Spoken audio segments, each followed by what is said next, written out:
What is up, party people? Happy Monday. I thought it was Friday. It's not Friday already? No? If you're wondering, Chad, did you wear shorts? I did. Ken did not. Ken did not. I did, though. I did wear shorts. Ken did not. Ken walked over and he's like, no, God, you did it. Ken wore pants. He's a pant wearer. I did. I broke down. Went on a walk this morning with the lovely little lady.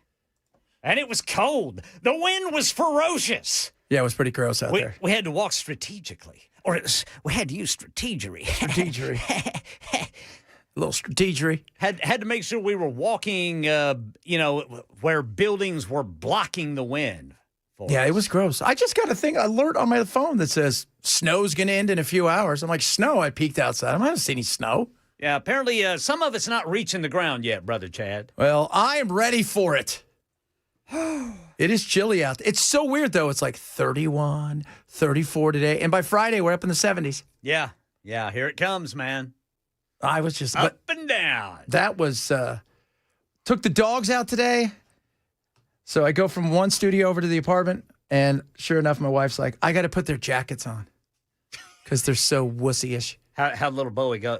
Bowie loves his jacket. Like, he's got something on that you don't have. Like, how cool am I? I'm wearing a jacket. I'm a dog wearing a jacket. You don't see this often. Yeah, you need to give him a chain on it. Oh, yeah. He looks cool. He looked like he was going snowboarding, though. He's got one of those jackets where he looks like he's kind of sporty.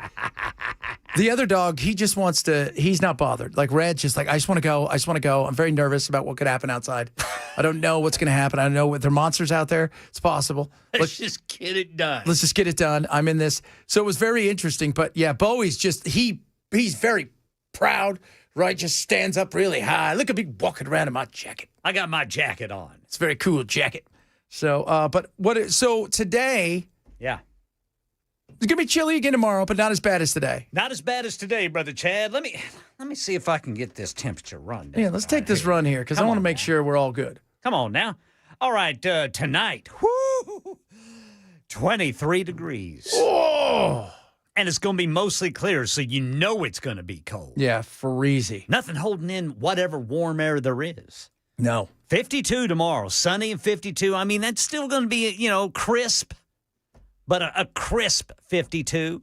Then tomorrow night, only 41. And then full-on sun Wednesday and 65. There we go.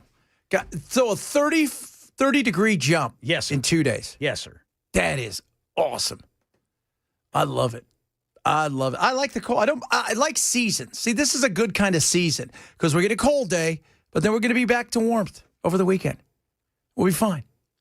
Okay? It's not that bad out there. Although it was a bit chilly. I'll tell you that, though. When I went out this morning, I was like, oh. Yeah, it was biting. Yeah, and you went for the walk, huh? Went for the walk, man. I got to go for my walks. How far do you walk? We usually go for 45 minutes. Damn, that's awesome, dude. Doctor told me a couple of years ago, you need to start walking more. I said, okay. Yeah. So I did. That's a beautiful thing. Yeah. That is you know what? I need to, like, we went out last time we played pickleball with Keith from Contours. He give you some more raisins? No, but him and his girlfriend were there, and they're making fun of me because we were talking about, like, I said, yeah, this weekend my stomach just was killing me. Yeah. And then we start talking about weight loss. He goes, you know what helps me lose weight? He's all raisins. I have raisins in the morning, and then I don't feel like eating until nighttime.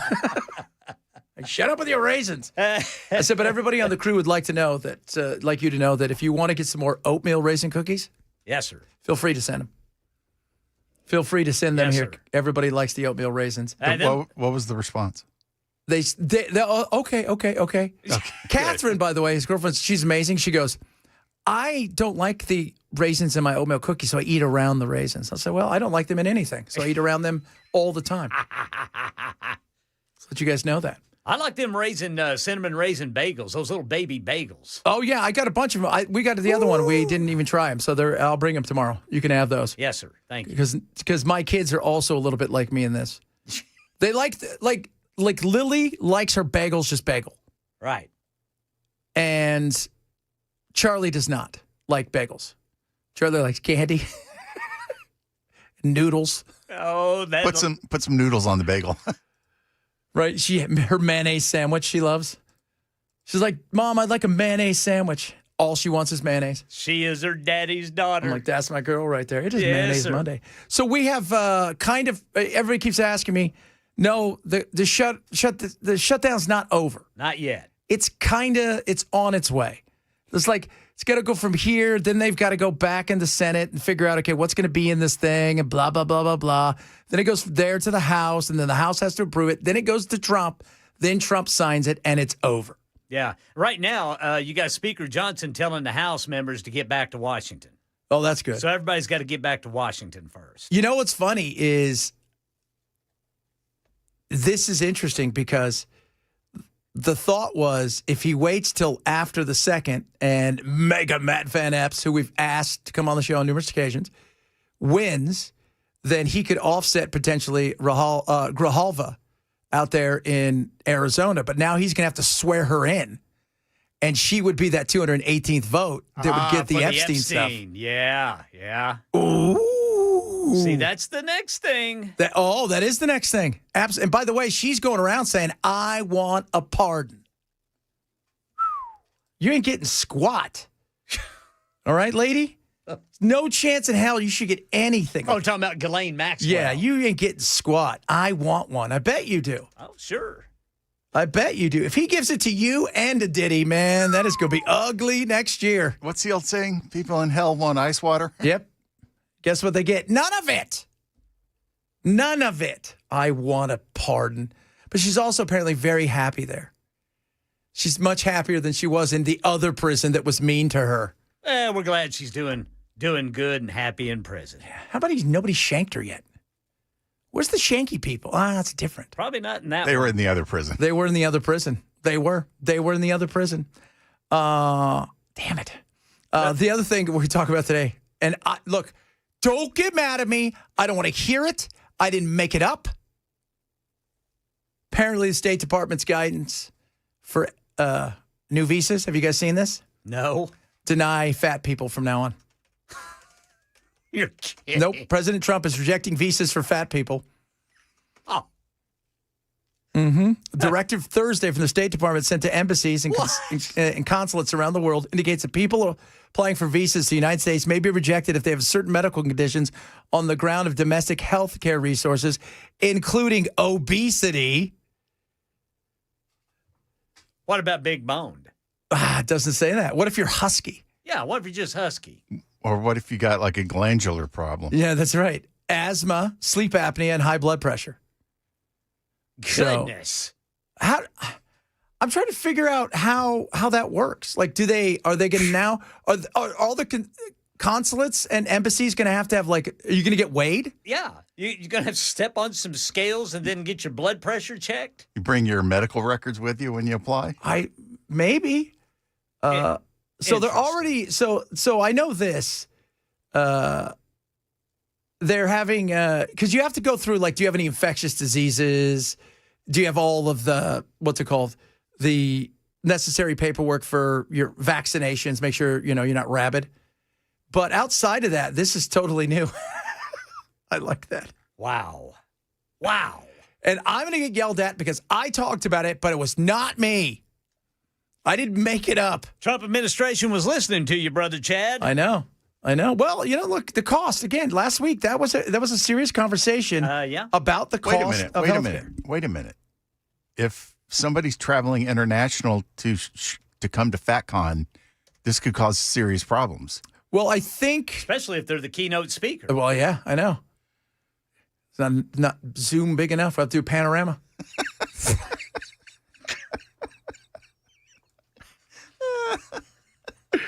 Do you remember Panorama? You remember that? Yeah. That was so funny. Panorama, you're like, well, isn't it better? And it's stupid. But now that I said that, I'm probably going to get yelled at. But I'm just saying, I didn't make that up. Somebody else. So. Your tax dollars at work, people. Yeah. No doubt about that. Are kids off this week or for the next couple days? I don't think so. Well, tomorrow's Veterans Day, so they're off then, right? I'm not sure. I've got to look at that. Because I know my son's off today and tomorrow. And I'm like, why are you off today? And why are you off today and tomorrow? And he's like, well, because we've got, there was no reason to bring us in for a Monday to give us Tuesday off. So I'm like, yes, most schools are closed for Veterans Day 2025. There you go. Yeah, I would assume so. I always thought that was the day off, right? You got that day, and then you got Thanksgiving, right? Getting off Thanksgiving. Well, nowadays, they give these kids off like weeks. Oh, yes. Like I knew exactly. I got a week off for Easter. I got 2 weeks for Christmas. I got Thursday, Friday for Thanksgiving. We got Veterans Day. And that's pretty much Memorial Day and the President's Day. You had a week off for Easter? Yeah. I didn't get that. You didn't? No. And I was in the Bible Belt. Really? Well, they probably want you guys to go double that week. Because of the Bibling. We've been doing a lot of sinning. Well, you've already going to hell, so it don't matter. Did you see Vandy won this weekend? They did, boy. Oh, that was a close one, too. Now, they look like they're on a path to go to the playoffs. Yeah, here's who they have left. They've got Kentucky. They're open this week. They've got Kentucky, which Kentucky's struggling. Then they got Tennessee. Yep. Then they got the in-state battle. And looks like they will be playing at Neyland. So it's going to be on the road for them. But they went out, and they could definitely be in the playoffs. Yeah, I think if they win out, they're going to the playoffs. I think their biggest game is it's obviously Kentucky. It's Tennessee. Going to be Tennessee. I think they're going to beat Kentucky. What are they at? They're already at 8 wins? I think it's 8 no, wins. I think they're 7. I think I got to look at this. Yeah, yeah.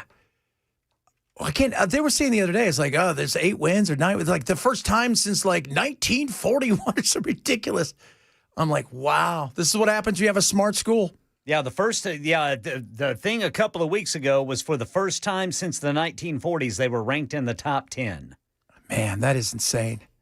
I mean, you think about it. Every once in a great while, your team's okay. I mean, even Liberty was ranked there. Remember Liberty a couple of years ago, the Flames? Yeah. I'm like, first of all, I didn't even know Liberty had a football team. That is just like, like Earl. Then you find out that some of these places like Oral Roberts, they do have sports teams. And I was like, wow. Yeah, overall, Vanderbilt's 8-2. Damn. They're sitting on a 4-2 SEC conference record. So they got Kentucky, Tennessee, and that's it. Kentucky and Tennessee. They're open this week, so they got this week to rest up. And then next week it's Kentucky, and then after that, Tennessee. Are they home to Kentucky? They are, yes, they're home to Kentucky, but they're on the road at the massive Neyland Stadium. That's a big-ass stadium. It is, man. That's a big stadium. Loud, too. Oh, real loud. I like this one. Keith just sent me. Not Keith, our friend, but anyone that's celebrating the Easter and Christmas, and especially Halloween, hasn't read their Bible very well. What? Party pooper. I know.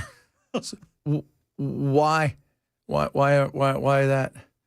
Just out of curiosity, because he's probably talking about the Easter Bunny. Well, look, me having a week off from school, any child in the world, they're stoked. If I could get Ramadan off as a kid, I would have taken it. Kwanzaa, all that. Yeah. So, I mean, again, Kwanzaa, I'll take it all off, right? Like, what was that thing? Dawili or whatever this week? What was that? Dawil, the one with the celebration of lights? The Hindu one? The Hindu one? We'd have took that off.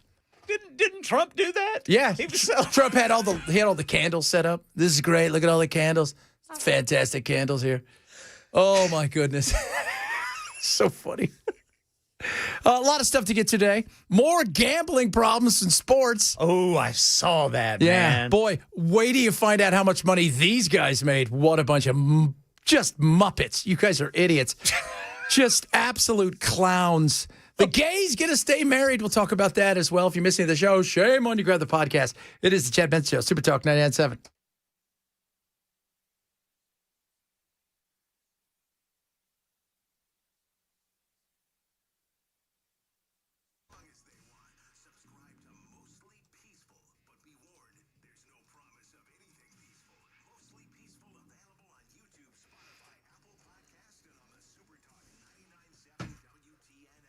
Prize Picks is ready for you. And I'm telling you guys right now, it's America's #1 fantasy sports app. And I Going to give you a little something, something. So with Prize Picks, the beauty of it is when you download the app, use my code Chad, you're going to get $50 instantly when you play your first $5 lineup. Lineups are set like this. 2 or more players, right? Based on the projected stats. So tonight, Jalen Hurts, more or less half a passing touchdown. Oh, I'm going to go with more. I'm thinking he's going to have at least one. And then over there to the likes of Josh Jacobs, more or less one half touchdown passing, rushing. I'm going with more. That's right, baby. That's what I'm doing. It's that simple, that easy. Now, when you play your first $5 lineup and you download my app, you get $50 instantly into your account for other lineups. So $50 lineups instantly. Simple and easy. More or less is all you're doing. Not picking teams. You're picking players. You know the game. You understand the players. Why not take advantage of it? It's Prize Picks. Download your app today. Use code Chad to get $50 instantly in lineup straight into your account. Prize Picks. It's good to be right. Must be 21 in Tennessee. Gambling problem. Call 1-800-889-9789.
Metro Police investigating a road rage shooting downtown this morning. We'll tell you more about it at 12:30 on Super Talk 99.7 WTN. Dun, dun, dun, dun, dun, dun. Sorry, Kim Davis. The High Court didn't explain its decision. It simply turned down the appeal of former Kentucky County Clerk Kim Davis. She was briefly jailed and ordered by a jury to pay one same-sex couple hundreds of thousands of dollars after refusing to issue them a marriage license. Davis had hoped the court would not only take up her First Amendment argument, but also revisit the court's landmark 2015 ruling on same-sex marriage. The court's move will end any talk of that, at least for now. Yep, that's right. They looked at her and said, "You're too frumpy." That is a no. We're about presentation here, ma'am. Have you not met the president? It's all about presentation, and you did not present it right. So take your frumpster and leave. So the gays, you get to stay married. That's right. The government continues to say it's okay for you to get married, which is fine. Again, I don't care. Nobody, just get on with it. Nobody, again, why are you involved in my life, government, like this? Why? Why exactly? Just out of curiosity? I think it's a little bit too much, but it is what it is. So we're all moving on with that one. I knew everybody, there was a lot of people, I think, who thought they were going to do this. And I'm like, no, they're not. They're going to go, nah, want no part of this. It's already been settled. We're moving on. Just get on with it. Although I was watching a comic the other night going, 50% of divorce ends, man and woman ends in divorce, right? It's like woman and woman marriage is like 85% ends in divorce. Wow. Man and man marriage is like, no. It's like zero. They're like, so is there a common denominator here? Wow. Women? Yeah, ladies. I didn't say that. I mean, we're not saying that. I'm just looking at the statistics. Again, I'm a data guy, and the data says that maybe this is an issue here. I think, it's like I remember because, all they wanted was, it was little things like being able, like if their partner was sick, to go inside of the room because they're not family, right? Being able to get part of the will or like have the same kind of rights that everybody else had. Make decisions. End of life decisions. Yeah, which is, and it was so ridiculous the way that people fought it. And they fought it hard. And they did. And now it is what it is. It's settled. We're all moving on with it. And they spoke. They have spoken. Speaking of spoken, guess what? Trump's handing out more pardons. Who this time got lucky? As of this moment, November 10th, in his first term, he had pardoned exactly one person. Now, of course, he's pardoned well over 1,500, most of whom those that actually took part in the attack on the Capitol on January 6th. The pardon attorney, Ed Martin, who announced these pardons, had earlier this year said in a post on X, no MAGA left behind. So the other trend you see here is Donald Trump pardoning those who supported him. There you go. It means Rudy Giuliani, Sidney Powell, who released no Kraken. There is no Kraken. I looked for it, none to be found. Meadows got one as well. Bunch of other folks. So there they go. For those of you what was Meadows' position? he was chief of staff, right? Okay. Wasn't he chief of staff? He resigned. He was a congressman. Like, did he quit immediately? Then was appointed chief of staff, and then of course worked for like an hour for everything with side. There was so many things. That was Scaramucci. The mooch. He lasted like a day. Yeah, he was so funny. And then he just went scorched earth on the Trump. Yes, he's gone scorched earth on numerous occasions. Every time I see him, he's going scorched. It's funny. He'll give. Did he return the money though? Did he pay that back? out of just so his moral compass is pointing in the right direction? Yeah, I don't even know. Was he there long enough to even get a paycheck? I don't know, man. It seemed like He was only there like 8 days. That was one of those ones where Trump was like, I met this guy. He seems cool. I made him, I made him my, what was he? He was, I think he was he the press secretary? was he the press or the communications director or something like that? It was just so bizarre. The mooch. I see him all the time. I've interviewed him a couple times. He's a funny cat. He is. By the way, it's snowing outside, Ken. I know. Oh, I don't like it. It is snowing outdoors. I don't like it at all. Just to let you guys know that out here in the amazing studios, it is tufty and fluffy snowing. That's how cold it is. Fortunately, it's not sticking. It is not sticking, but still the fluff is coming down. By the way, you know what, you guys are going to look some up? Yesterday, the Canadian Premier Soccer League, which is kind of like their version of the MLS, but just below it, they played their championship. Oh, wow. Go look. You can't even see. They had to use an orange ball. You can't see anything. It looks like fog. There's so much snow. Interesting. Yeah, and this guy hit the best bicycle kick. They call it the icicle kick because it was awesome. But yeah, that's how cold it was there. All right, coming up, Major League Baseball, yet another issue. Talk a bit about that. Some more of the government shutdown. A bunch of other good stuff to get to as well. Reach out to us across all of our social media. Happy Snowy Monday. Chad Benson Show. Super Talk 997.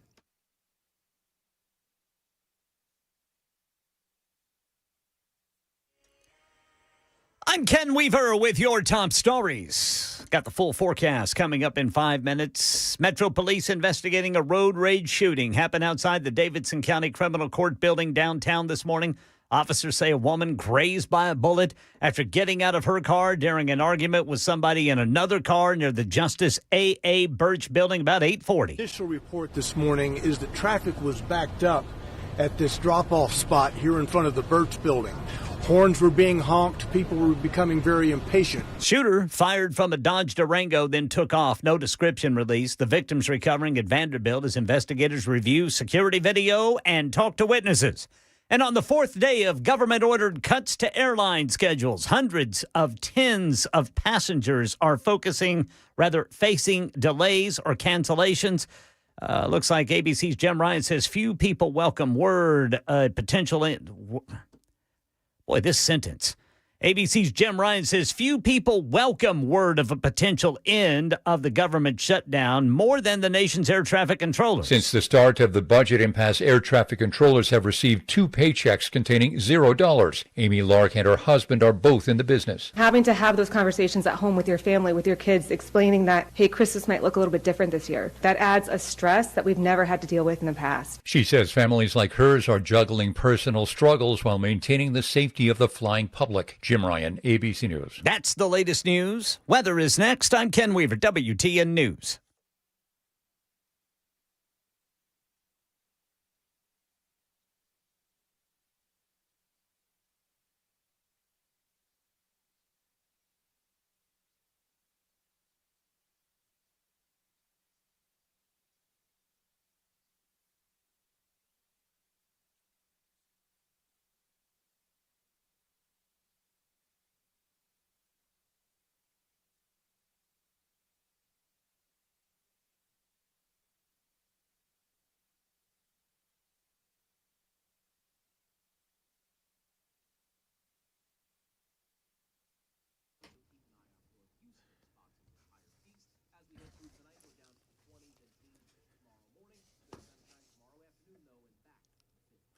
Good reminder to have USS come out, United Structural Systems. Why? Well, it's getting towards that time of the year.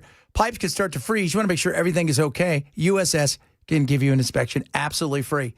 Because you know what happens? They freeze. Next thing you know, little pinhole here, a little pinhole next, leaking. Oh, my goodness me. You got water in your basement, your walls, you don't want that. USS is there to help you. Whether it's with your foundation, right, your crawl space, your basement wall stabilization, you name it, they can help you with it. And the beauty of it is, not going to charge you anything. They're going to come out, take a look. If there's something, they'll get to it right away, and you will know how amazing it is to work with them. 30 years they've been in business, 30,000 happy customers. They are incredible. They're not going to sell you anything you don't need. Call USS today. Get ahead of it before it gets worse, and to make sure everything's okay before everything really starts freezing. 615-488-7855. 615-488-7855 or online at USSTN.com.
Dun, dun, dun, dun, dun, dun, dun, dun.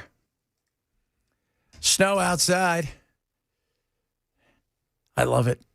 That's so cool. And I'm in shorts. Although last year I walked there was a couple days when I wore shorts and it like the snow had stuck. I don't care. I don't. As long as my hands are okay, right? And I have to wear a beanie because you know more. Ken, what do you wear because this is where the heat leaves your head. Right. So what do you wear? Oh, you got a beanie? Yeah, well, it's not a beanie. Just a stocking cap. Yeah. Isn't that what it is, stocking cap? I don't know if it's a stocking. I don't know what you call it. I call that a beanie. That's a beanie? Yeah, I'd say that's a beanie. Yeah, let me put it on. Let me see here. That's a beanie. I wore one in today. Yeah, it's a beanie. Definitely a beanie. Yeah, it's a beanie. You're like a beanie baby. That's a beanie, baby. That's a beanie, baby. You know what I'm saying? Keep my head warm.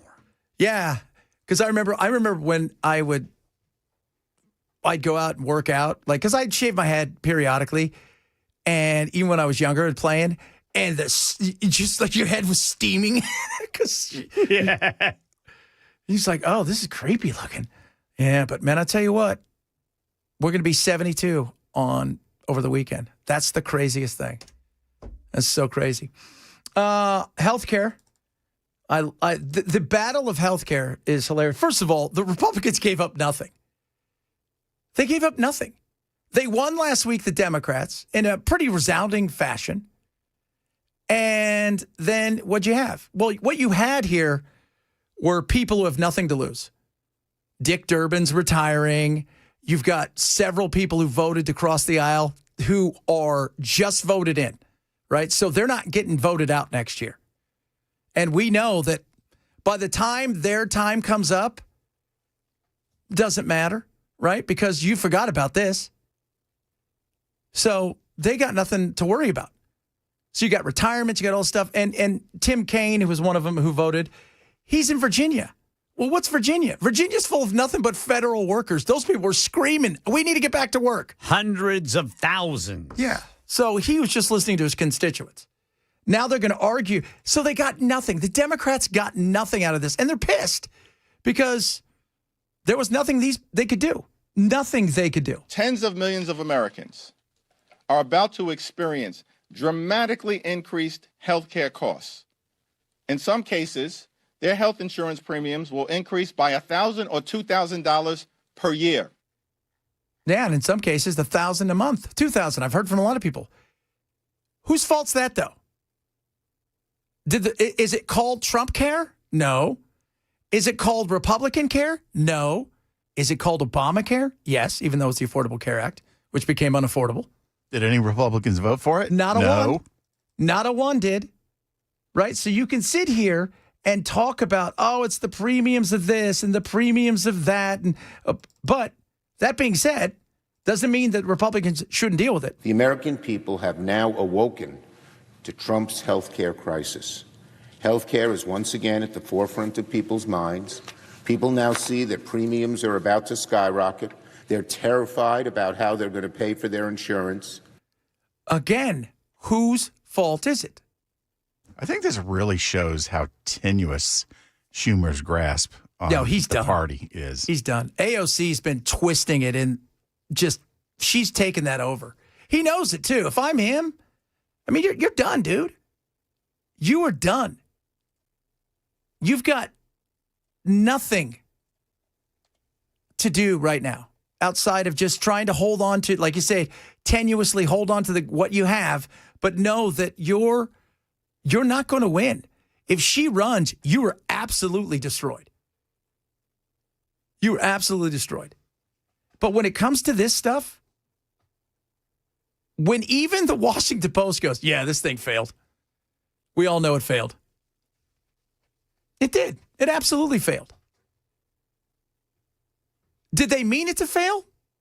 Some people, there's the conspiracy side of it, of the people out there who thought, we're going to make this thing fail so everybody gets single payer, right? Let them get as much as they possibly can and force everybody into a single payer when it collapses them on itself, which I don't really buy. Now, there are other people out there who thought this was going to be, again, it's going to work, but eventually it's going to break, and then it's going to force everybody to come to the table and figure something out. Trump threw something out there this weekend, but it's the usual, right? Competition. Well, unless you're going to have a federal, like what's the last thing everybody wants, right? With like a single payer thing, a federal government plan, that competition isn't going to work the way you think because nobody is going to give up their insurance commission because everybody's got their own little thing, right? Each state. So they're not going to give up their insurance commission. So Kentucky can have theirs and we have ours and Mississippi has theirs. And we're not going to go, okay, we're all going to sell across state lines and everything. No, it's not. It's not going to work that way. So you would have to have some sort of federal plan, then direct care medicine. That would be, the thing that people would be looking at. And not everybody wants that. Everybody's a little nervous about it. I don't know if I want the government to anymore. The government's already in there. And the Republicans, I will say this, you won this, don't lose it. You must address it. You must debate it. You must figure it out. And it can't just be talking points. Because whether you did it or didn't do it, your part, the whole thought is of government, right? Like the other side, they failed. Let us show you how we're going to fix it. Well, how are you going to fix it? You better figure that out. And I think the fixing of it has to come from the fact that you've got to absolutely figure out a way to, first of all, untie and untangle as much crap that goes into this. Give people the options of having a catastrophic plan, especially a younger generation, and then direct care. I'm telling you guys, direct care is the best. It is just, it's awesome. Being able to call your doctor, talk to your doctor, text with your doctor, see your doctor for a while when you go in and see him, have a relationship with your doctor is a great thing. And I think through direct care and having a catastrophic, I think a vast majority of people would take that. But outside of that, you can't, it's a for-profit business. If you go and look at the numbers too, it's shocking that only 20% of the money paid in premiums ever makes it to the healthcare side of stuff. That's insane. That is insane. And what are they great at saying? No. No. No. Hey, no. Hey, I don't, no.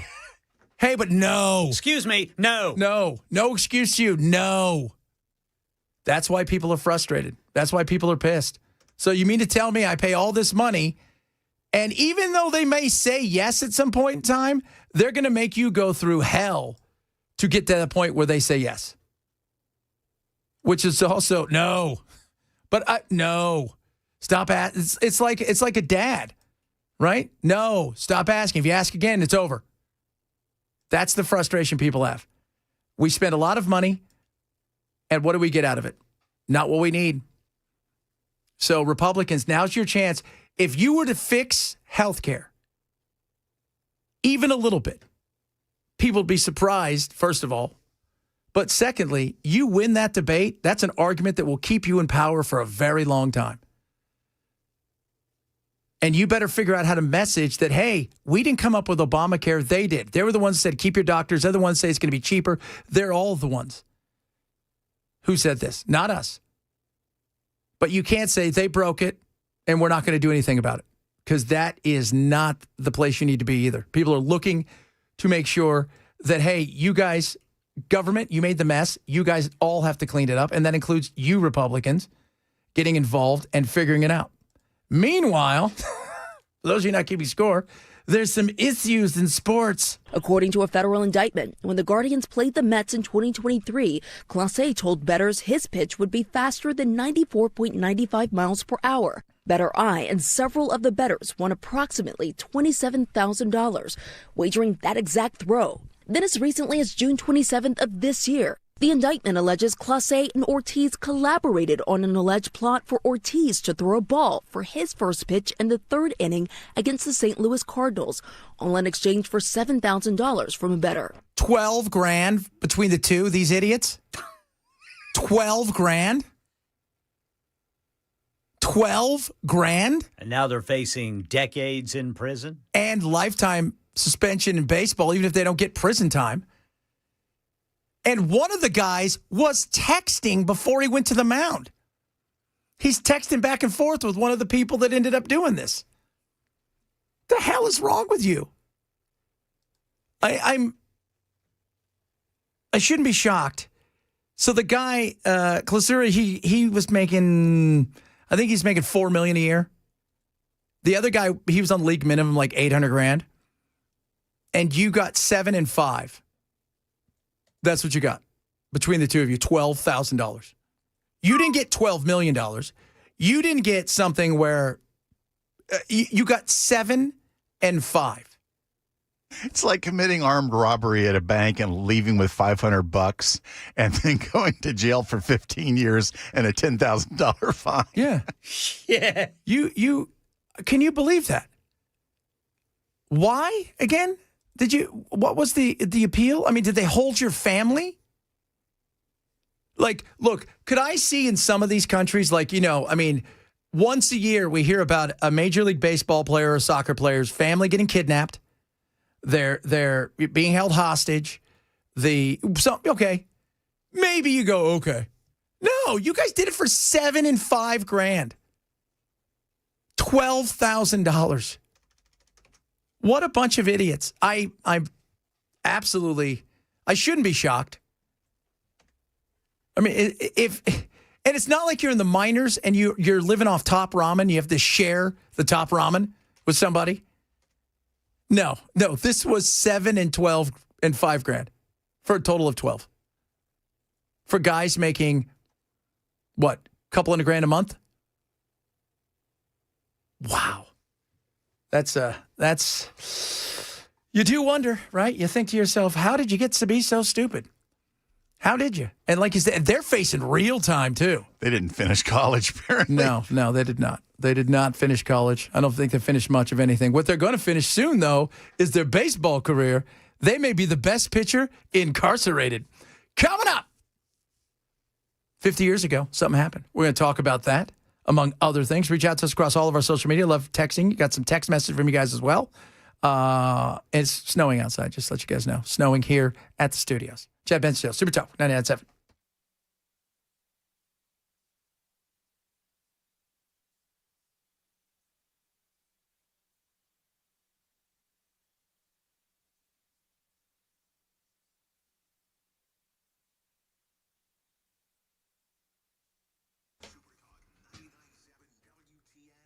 Bulwark Capital right now has got an opportunity for you to sit back, relax, and enjoy a webinar taking place next Thursday, 5:30 our time.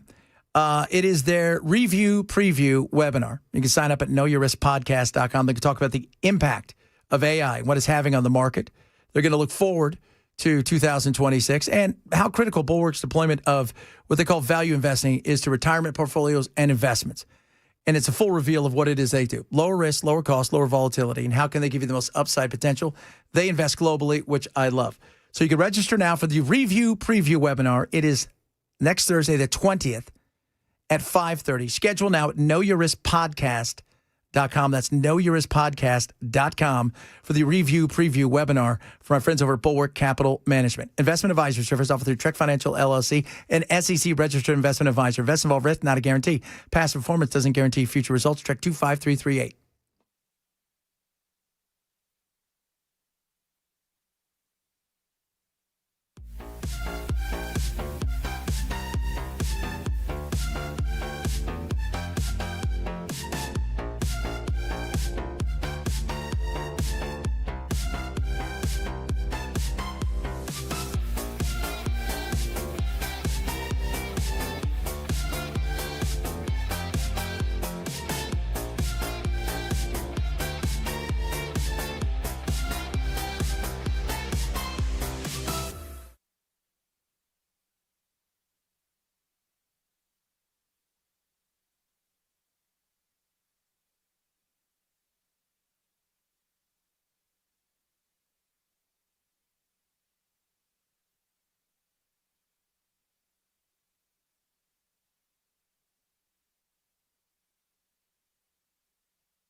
Metro Police investigating a road rage shooting downtown Nashville, and Democratic leaders react to 8 of their own crossing party lines to reopen the federal government. This coming up at 1 on Super Talk 99.7 WTN.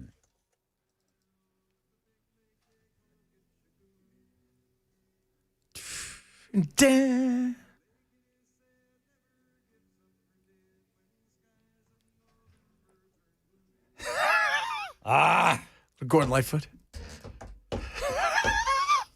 The sinking of the Edmund Fitzgerald. Haunting melody. 729 feet long. Sank to the bottom 50 years ago today. Nobody knows why. Yeah, they do. They know why now. They think the ship was too long and couldn't withstand the rough seas. They also believe that it was flooded out. And most importantly, they think that they got the weather wrong. They knew it was going to be rough. They were not expecting what they were expecting. The last thing that they said was not a distress call. It's, we're holding our own. And that was it. 29 people gone. Down. We're holding our own. We're holding our own. They thought it was, it's a weird thing, right? Like, because they found it, because it was going from a place in Canada to a place near Detroit. So, and it was this weird situation where it ended up being, it's 530 feet below the surface. There's no distress. So they're, you know, and because of it, they changed so many things about the weather patterns and the way they looked at stuff. It's such a trip though, because I remember like there's always been this weird sinking of the Edmund Fitzgerald. Like, what the hell is that? What is that? Oh yeah, and you find out what happened. 29 souls lost to the sea. The Queen of the Lakes. And that's right, one of the biggest ships out there. And Gordon sang it on the Edmund Fitzgerald. Wonder why they called it the Queen of the Lakes if it was named the Edmund Fitzgerald. That is a great question. That is a great, great question. Or the Mighty Fitz. I like that one. The Mighty Fitz. So it was the Great Lake Titanic. That's what they called it. It's become part of the Great Lakes culture, a tragedy that we'd probably put in the same category as the Titanic. Probably, eh? It's like a big deal there. You know, it's think about how big it would be in today's world with social media and with all of that stuff. How massive. But it was a big story, but not a massive story. Because most everything was regional. So it's a huge story in the Midwest that's frozen right now. But it wasn't a big story, and it's become that way now. 50 years later, the mighty Fitzgerald. The Mighty Fitz. I like that one. Oh, that song is so haunting. Yeah, it is. Everything he did was very haunting, though. I'm like, dude, do you ever do a song that's bouncy and fun? His A&R guy wouldn't let him after the first couple of hits. Yeah. It's like, we don't want any fun stuff. Give us something gross. Be haunting, sir. Be haunting. Did you... we were talking about this earlier, and it'd probably be good to talk about next hour. Did you hear the song that Chris played? The country song? Yeah. Did you? And we were trying to think, it's number one on Spotify or streaming right now. And I'm like, who gets that money? That is a good point. The copyright owner. But who's the copyright owner? I guess the person who wrote the prompts. Yeah. Isn't that weird? I'm sure there's got to be something in the contract that says if something goes viral or big, that the company who put it together has to get something. You would think. I don't know. It's a good. You're supposed to know. This is all brand new. Yeah, it is. Yeah, there's nothing about this. That's nobody even knows. Nothing about this is. This has no history, and there is no book yet. Yeah, there's no history. There's not even a precedent for it now. Like that happened 2 weeks ago. We don't know. All right, coming up, hour number 2 of the program. 50-year mortgage. What? Talk about that. Government shutdown still, but not like it was on Friday. Talk a bit about that as well. A bunch of other goodies to get to. If you're missing the show, shame. Grab the podcast. Hour number 2 straight ahead. Chad Benz Show. Super Talk 997.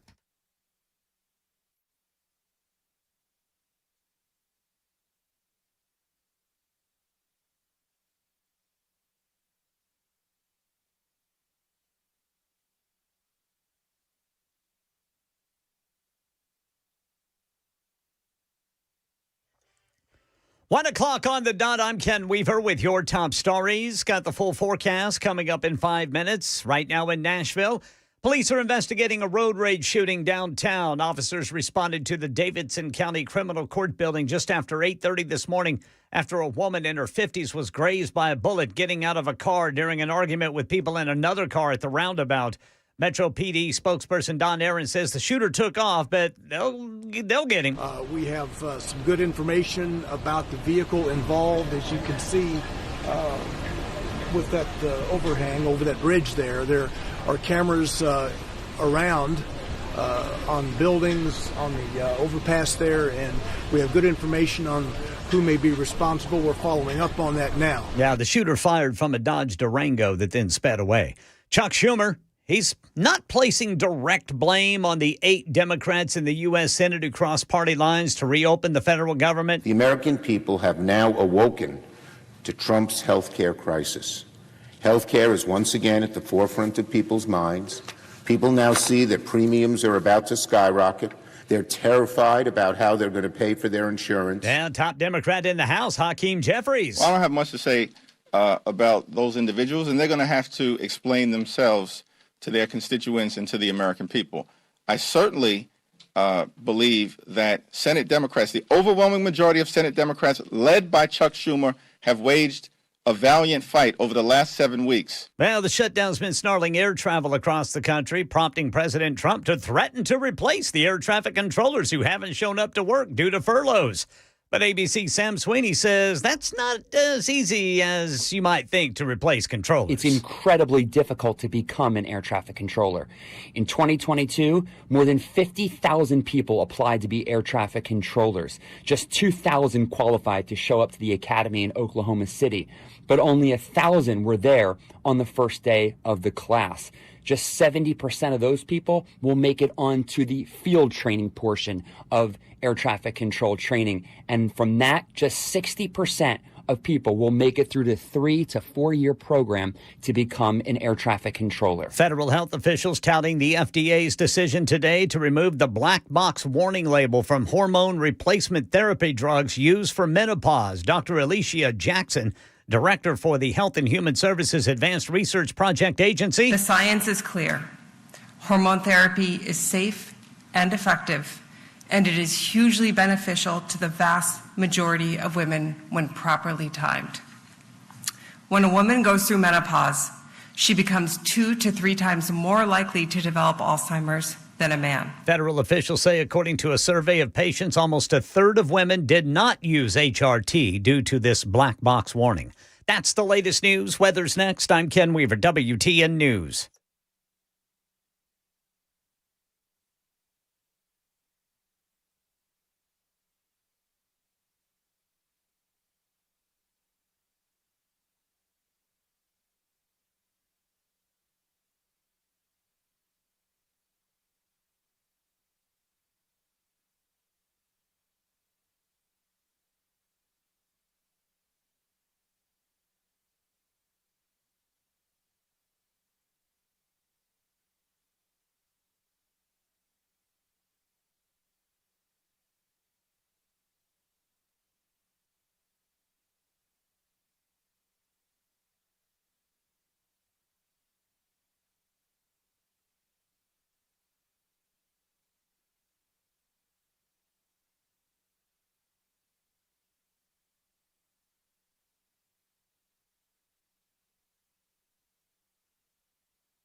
Yeah. We're in trouble. Did you see that, Bell? We're in trouble because we laughed at Gordon Lightfoot.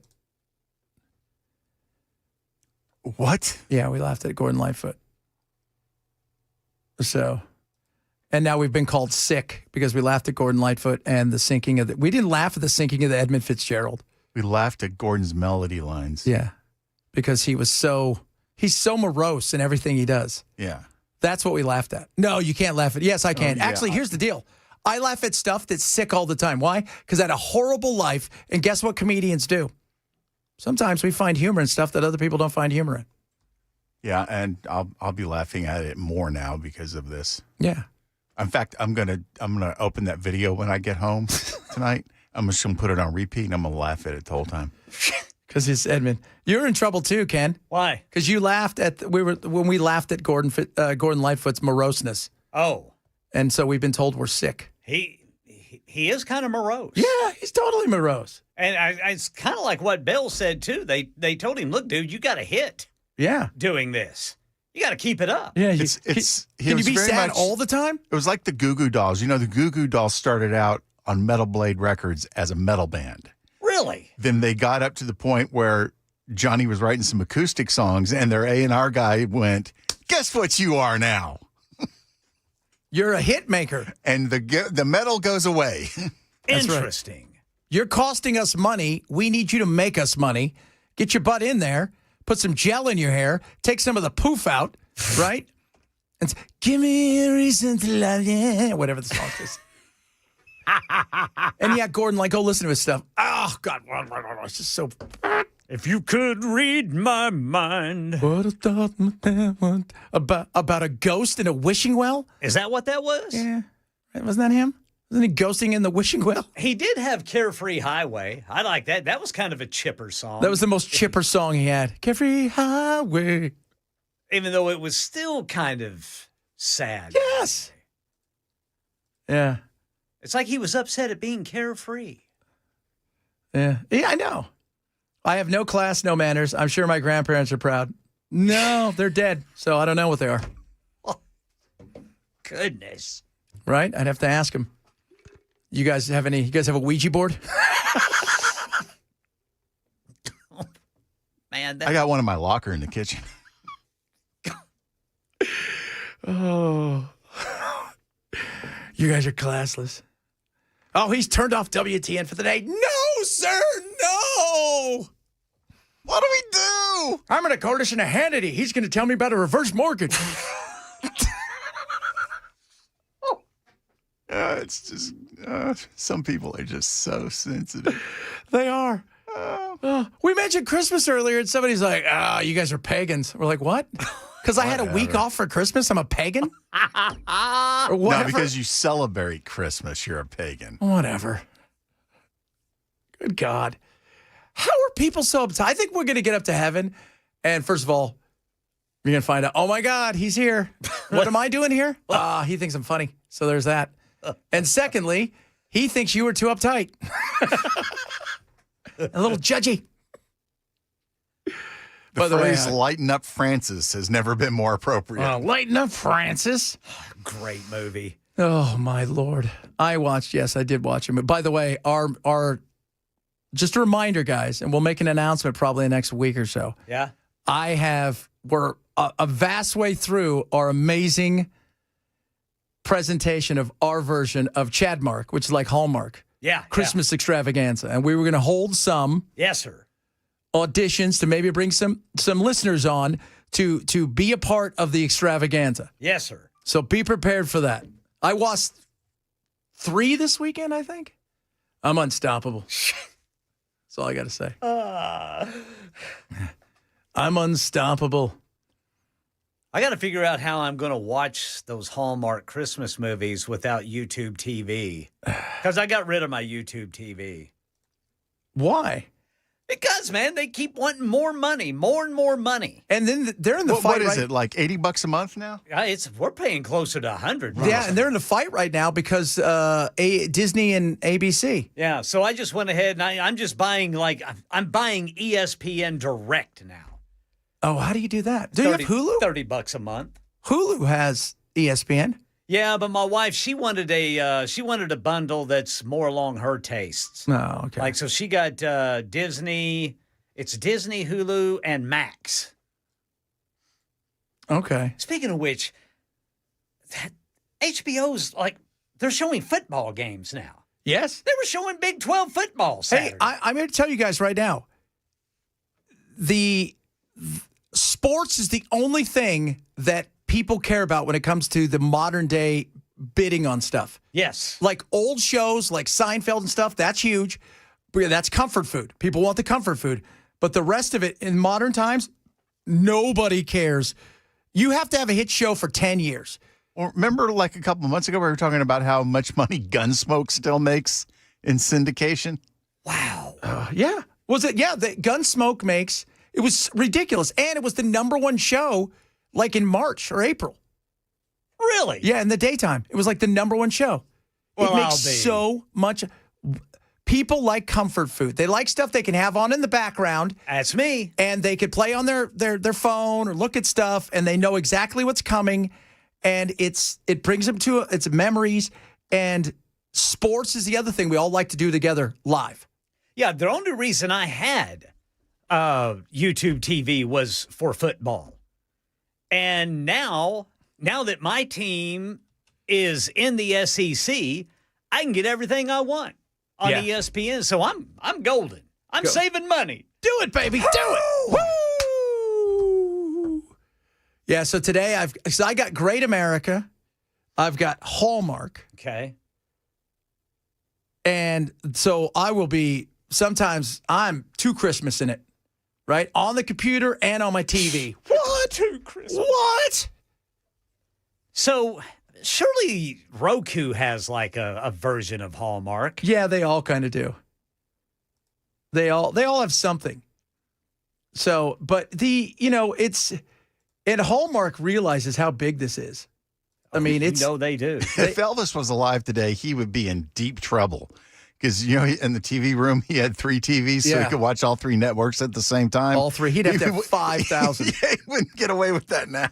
Yeah. And Tubi, right, which is free if you guys never tried Tubi. And they do their own shows now, too. Don't they have a paid component, though? I don't know. They don't have a pay component. I don't think so. Okay. But they do their own stuff. And they've got all of the Fantasy Islands.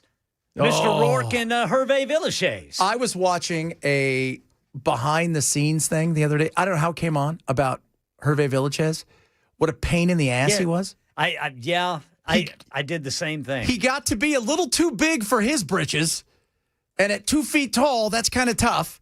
He thought he and Ricardo Montalban were the same. He wanted the same money. And let's just say they kicked him off the curb. And that didn't go well for him. Hard to fall, though. I felt sorry for him, though, man. I read something. He was in constant pain in his life. Yeah. Like he had to sleep on his knees. Yeah, because he was, It was one of those dwarfism, the part of dwarfism that, like... his body started falling apart. Yeah, his body is trying to grow like a normal body, but it doesn't have the room. No, that's got to be, the pain. The pain that, you see, like, because you see even the like... pain. The pain. See? It's not just me who's a jerk. You know what else they said, though? He was horrible to the women. Yeah, I heard that. I read that. Run around just biting their butts. Oh, my gosh. You can't do that. You can't. Even back then, you couldn't do that. No. Who do you think you are, Bob Barker?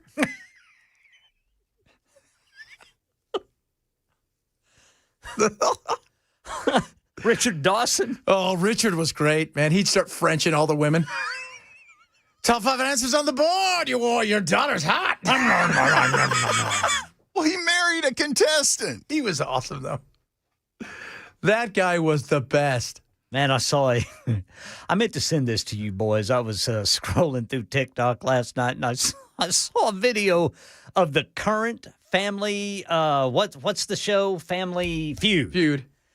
Apparently, a man who just got married, his opponent she is jumping up and down with joy, and let's just say she's bouncing around a lot. Oh. And Steve Harvey looks at him, he says, "You just got married, right?" You may not be married long. And I mean, the camera flashes to his new wife, and she is not happy. Oh, I found a video on YouTube of Family so Feud awesome. where the question was like, "What's your biggest regret in life?" And the guy said, "Marrying my wife," while she was standing next to him. Wow! And they won the game, and he murdered her later. Goodness. Love Bell. Bell's laughing about that one again with the horror. I was getting ready to brother Bell. It's so insane. That is insane. Bob Crane was wild. Somebody saw Bob Crane. Yeah, Bob Crane was. There was that movie that came out several years ago With Greg Kinnear and that's right. Willem Dafoe. about Bob Crane and how just twisted he Oh, was. he was a pervert and a half. He was so twisted. He was so wacky. Man. Oh, the 70s. Yeah, he was like into asphyxiation or something. Yeah, he wasn't was all one of the. Didn't he like? It was like a hotel room. He'd go have orgies and do all these weird Yeah. things.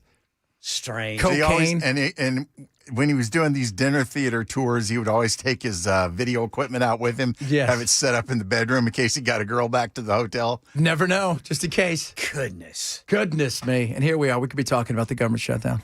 I say we talk about that every minute. Every minute of every day of all the time. Well, the shutdown's close to over, so. It is close to over. But it's still got. So the way the government shutdown works now is they voted on it, right? And a bunch of people crossed over. They crossed the moat.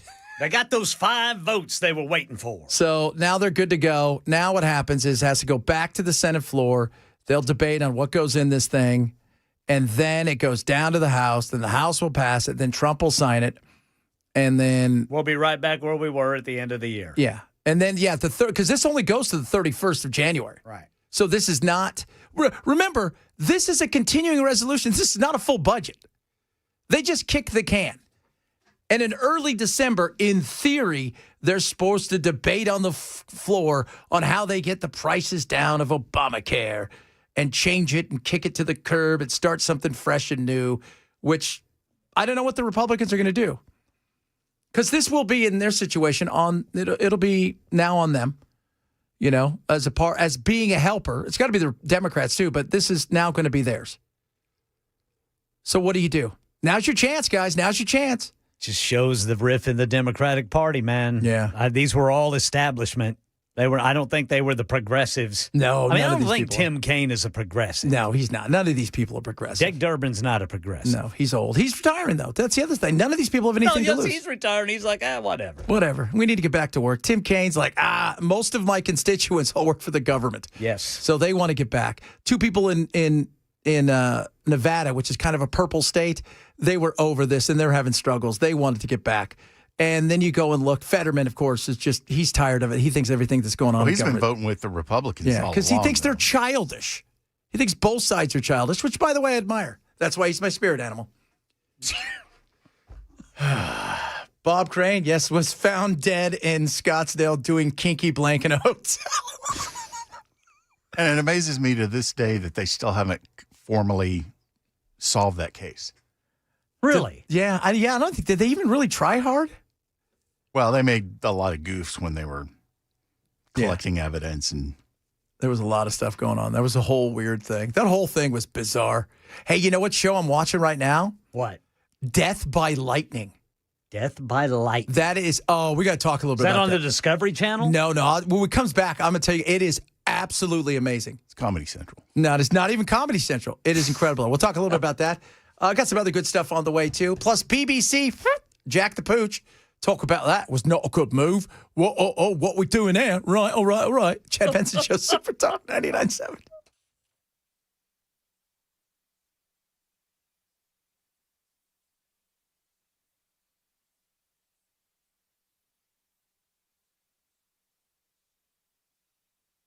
All right, guys, Raycon, best earbuds around. Guess what? They're Black Friday. Cyber Monday sales already rocking and rolling. What do? You go to buyraycon.com/Chad, 30% off site-wide. But let's talk about the earbuds. The classic earbuds, the fit, the feel, the comfort, second to none. Sound quality that rocks like nothing else at about half the price. Now, all of a sudden, you save an extra 30%. That is a win-win. You're going to win the holidays in a major way. Plus, check this out. 8 hours of talk time, 32 hours of battery life, active noise cancellation, multi-connectivity, just to name a few things. What are you waiting for? Start winning the holidays. Do it the best around. They're called Raycons. They've got the classic, they've got the everyday, and a ton of other stuff. Headphones, over-the-ear earphones, which are incredible, and tons of chargers and other stuff for your home. BuyRaycon.com/chat. Save 30% now. BuyRaycon.com/chat.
We'll tell you what we've learned from the investigation of a road rage shooting in downtown Nashville this morning, coming up at 1:30 on Super Talk 99.7 WTN.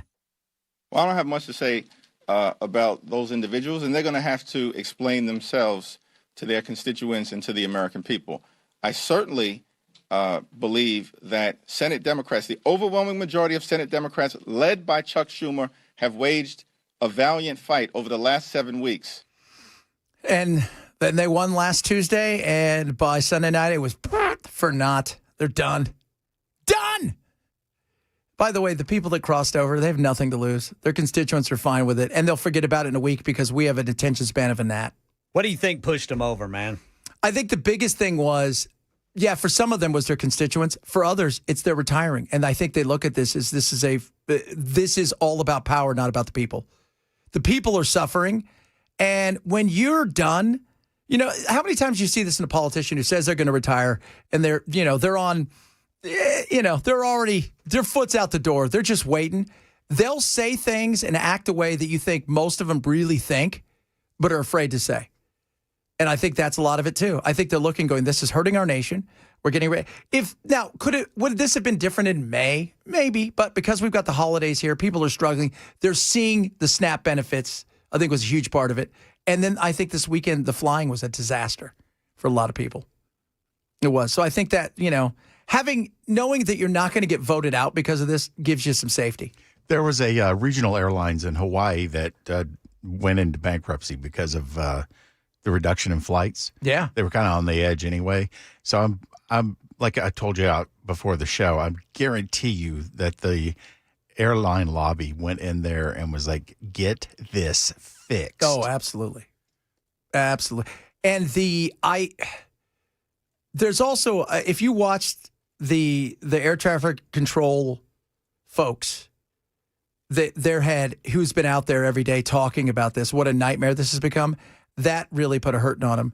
I think both sides were, and quite frankly, I think the Republicans, if they would have held out, I think at some point in time they were going to have to make a decision. But I think for the betterment of the people, these people said, no, we got to get this done. We do. We got to get this done. And it's frustrating.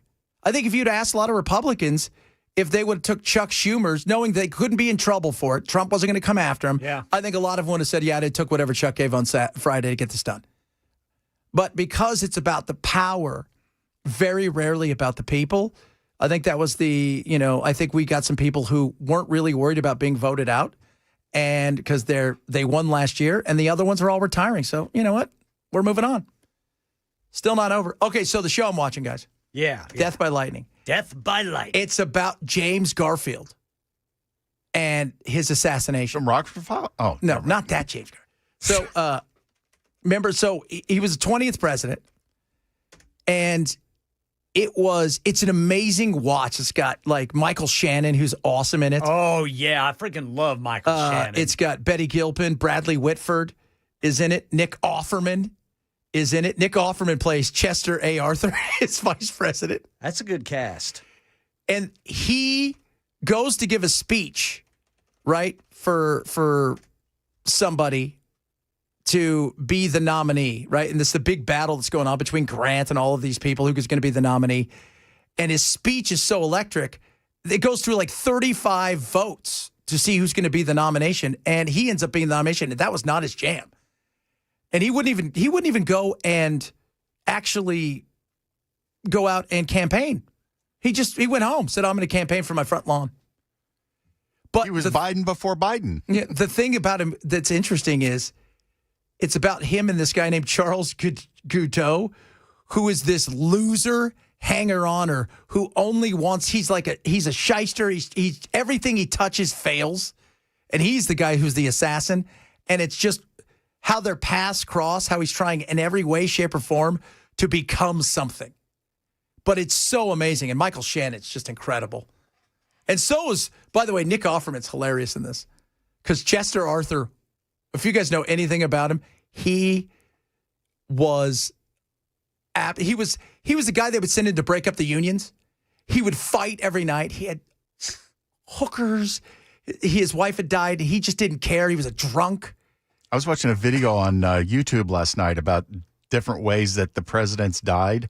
Yeah. And he was one of the examples they used, and I can't remember the specifics, but he had a pretty horrific death. Yeah. Yeah, he died the year after he got out from being president. And he didn't want to be president because, people don't realize that, Garfield was alive for a while. And he didn't want to make any decisions because Garfield was still alive. It was 70 days that he survived after the assassination attempt, wasn't it? Yeah, it was. He lasted a couple months, and he was just lingering, in between death and life and death and life and death and life. But when you go and look at how, and Chester Arthur, he would go down and he would he was part of the commerce. He would go down to the docks and he was just take money from people. He was and he'd fight every night, just start fighting people. This is the vice president. Yeah, yeah. He died from what did he die? It was some bizarre thing, right? That he died from. What did he die from? He died from some weird because he was a hot mess too. Let's see here. See, Chester Arthur Bright's died. disease shut down his kidneys. Yes, yeah. Well, because he was a drunk. Oh, yeah. Cerebral hemorrhage. He never gained consciousness. That'll do But it. his kidneys were failing. His liver was he would drink nonstop. He was only 57 years old. Yeah. He's as old as I am. Yeah. Yeah. And these guys had seen a lot, too, because all of them were in the war at one time or another. Sure, I'm glad I stopped fighting every night. Yeah. I'm glad you did, too. So's your wife.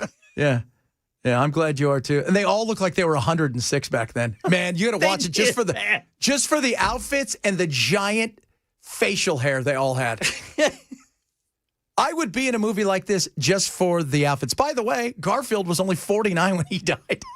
Goodness. And he looked even in his pictures, he looked to be 150.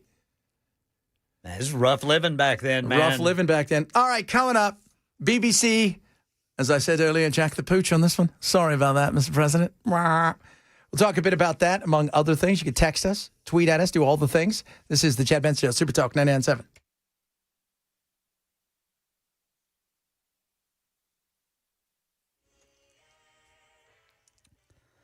I'm Ken Weaver with your top stories. Got the full forecast coming up in 5 minutes. Right now, police investigating a road rage shooting in downtown Nashville. Happened this morning around 8:30. Officers responded to the Davidson County Criminal Court building after a woman in her 50s was grazed by a bullet while getting out of a car during an argument with someone in another car. Metro PD spokesman Don Aaron. Graze wound to the shoulder. She went inside the Burt's building. Emergency medical treatment was rendered there by our police officers in the fire department and the sheriff's office. And she has been transported to Vanderbilt. Investigators reviewing surveillance footage and interviewing witnesses to identify the shooter who apparently fired from a Dodge Durango. And the Supreme Court wading into a dispute over mail-in ballot deadlines, agreeing to take a key case. ABC News national correspondent Stephen Portnoy has more from Washington. The case raises the question of whether states violate federal law when they allow the counting of ballots cast on or before Election Day but received by officials days later. 17 states and Washington, D.C. allow for that. Republicans are suing, saying ballots received after Election Day should not count. The High Court will likely decide this case by the end of June, and its outcome might prove to have a dramatic impact on future elections, beginning with next year's midterms. Back here in Middle Tennessee, a 5-year-old boy with autism facing assault charges in Sumner County. The Tennessean is reporting that boy is accused of throwing chairs, overturning furniture, and hitting one student with a plastic hourglass and pushing another one to the ground at recess. The Sumner County DA's office and the juvenile court there has declined to prosecute, so the charges were dismissed. But 2 parents have pressed on with charges under private prosecution. They'll argue the case themselves since the DA's office is not involved. For WTN News, I'm Joan Jones. That's the latest news. Weather's next. I'm Ken Weaver, WTN News.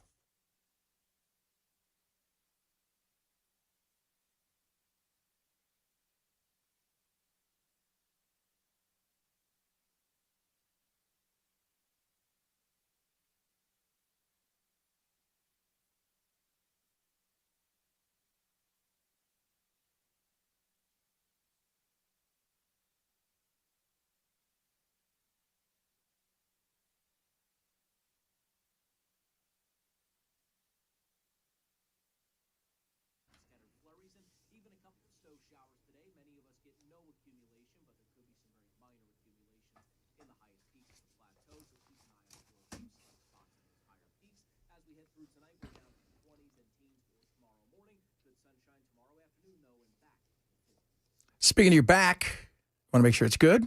It's hurting? Well, check it out. Wellness Institute Nashville. Write this down. Painisbad.com. Or call 615-246-5009. They got a big Daddy Trump special going on. $12 comprehensive exam. X-rays if needed. Bring your MRI if you have one. They're going to explain their diagnosis. Dr. Mitchell and Dr. Ashley. First treatment right there, and away you go. Look, you're going to ask yourself, why didn't you come here first?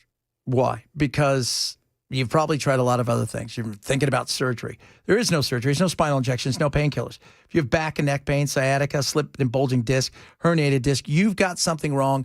They are there to sort it out. That's the beauty of what they do there. If you think, I can't have a pain-free life, Chad, I've tried everything. You haven't tried them. It is the Wellness Institute of Nashville. 615-246-5009. 615-246-5009. Just $12 for a comprehensive exam. X-rays if needed. They're going to get you up and running right from the word go. Dr. Mitchell and Dr. Ashley are going to take care of you. 615-246-5009 or painisbad.com.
Da-da-da-da-da-da-da-da-da. So the Brits are in a bit of a hot spot, you know what I mean? A bit in a bother right now, you know what I mean? And the reason is the BBC, they have this thing called Panorama. Think of it, it's like our 60 Minutes. Okay, it's very, and I'll tell you guys, the BBC is one of those things where if you have that on your resume as a journalist, that's like having Google or, YouTube or any of these things on your resume when it comes to being a coder or something like that. It's very few things. I had so many friends who had worked for the BBC back in the day, and it gets you so in the door, right? Gets you so in the door. It's the same thing, like, for me in radio, who I worked with and who I produced for a few years before he passed away, I would get, like, people when I send out a resume or somebody, people just call me sometimes to go, I just want to talk to you about that guy. What was it like working with him? Right? It's like, so that's the kind of thing it is, having that. Well, they screwed up in a major way, to the point where they had several resignations, including their CEO, who she's gone. And the reason, well, it's this clip. So there are two clips here. This is the original clip that should have been played during this, like, documentary. We're going to walk down to the Capitol, and we're going to cheer on our brave senators and congressmen and women. That's it. What did they play on the show? We're going to walk down to the Capitol, and I'll be there with you, and we fight. We fight like hell. Wow. That is so ridiculous. This is their CEO. Have you found the BBC? I would like to say it has been the privilege of my career to serve as the CEO of BBC News and to work with our brilliant team of journalists. I stepped down over the weekend because the buck stops with me. But I'd like to make one thing very clear. BBC News is not institutionally biased. That's why it's the world's most trusted news provider. Kind of hard to be trusted when you did what you did. Now, they did not produce it, but they had final cut on it. And nobody bothered to go, hey, should somebody watch this entire thing to make sure he said that? No. And BBC has had some serious issues in the last couple months when it comes to Gaza and a few things like that, where they have posted stuff that wasn't real. But both sides have had that, in that situation. Because war, well, what's the thing with war? The first casualty is truth. This is Tony Mangold, who was at one time a guy who kind of ran everything at the BBC. He now works for Sky, talking about what a giant mess up this is. I can't understand how it happened. I mean, changing somebody's speech by deliberately misediting is the worst crime imaginable in BBC News. You just don't do it. This film was made by an independent company called October Films, but the BBC carries total responsibility for what was in the film and the way in which it was edited. Now, it may well have been edited originally to make the clip more exciting, but that should have been picked up within seconds by the BBC. BBC cannot get its news wrong. It simply cannot do that. And worse still, it cannot deliberately misedit the speech of the President of the United States, for heaven's sake. You can't misedit that and think you're going to get away with it. They thought they were. Trump is threatening $1 billion lawsuit. And we know he loves himself some lawsuits. There's something very weird going on at the BBC at the moment. I simply don't understand it. The Director General has presided over a particularly dark period for BBC News. And this affects the whole of the corporation. I love the BBC. I worked for it for 40 years. I think he sits on top of a small disaster here. And I think there will have to be root and branch changes in the structure of BBC News management before we can be reassured that this is not going to continue. So And the BBC's got a lot of issues. Okay, first and foremost, since this happened, so the lady, Deborah, she was their CEO. She's gone. Their second in charge and their head counsel, he's gone. You had a couple other people. And this is on the tail end of, they had a huge scandal with a guy named Jimmy Savile. And this guy, he was their Mr. Rogers, who also happened to be a horrific child molester. Goodness. And they knew about it. Wow. They covered that up. They knew there was a lot of stuff going on with him. And several people through the years had said stuff about it, you know, kind of like just throwing it out there, like just like they did with Cosby. And it was bad. But this is, again, you wonder why people don't trust. BBC is supposed to be one of those ones where you're above reproach. Yeah. Right? Like you're supposed to go, yes, I get it, right? Like if they're bringing you something. But it's not that way anymore. It's not. And this is why people don't trust the media.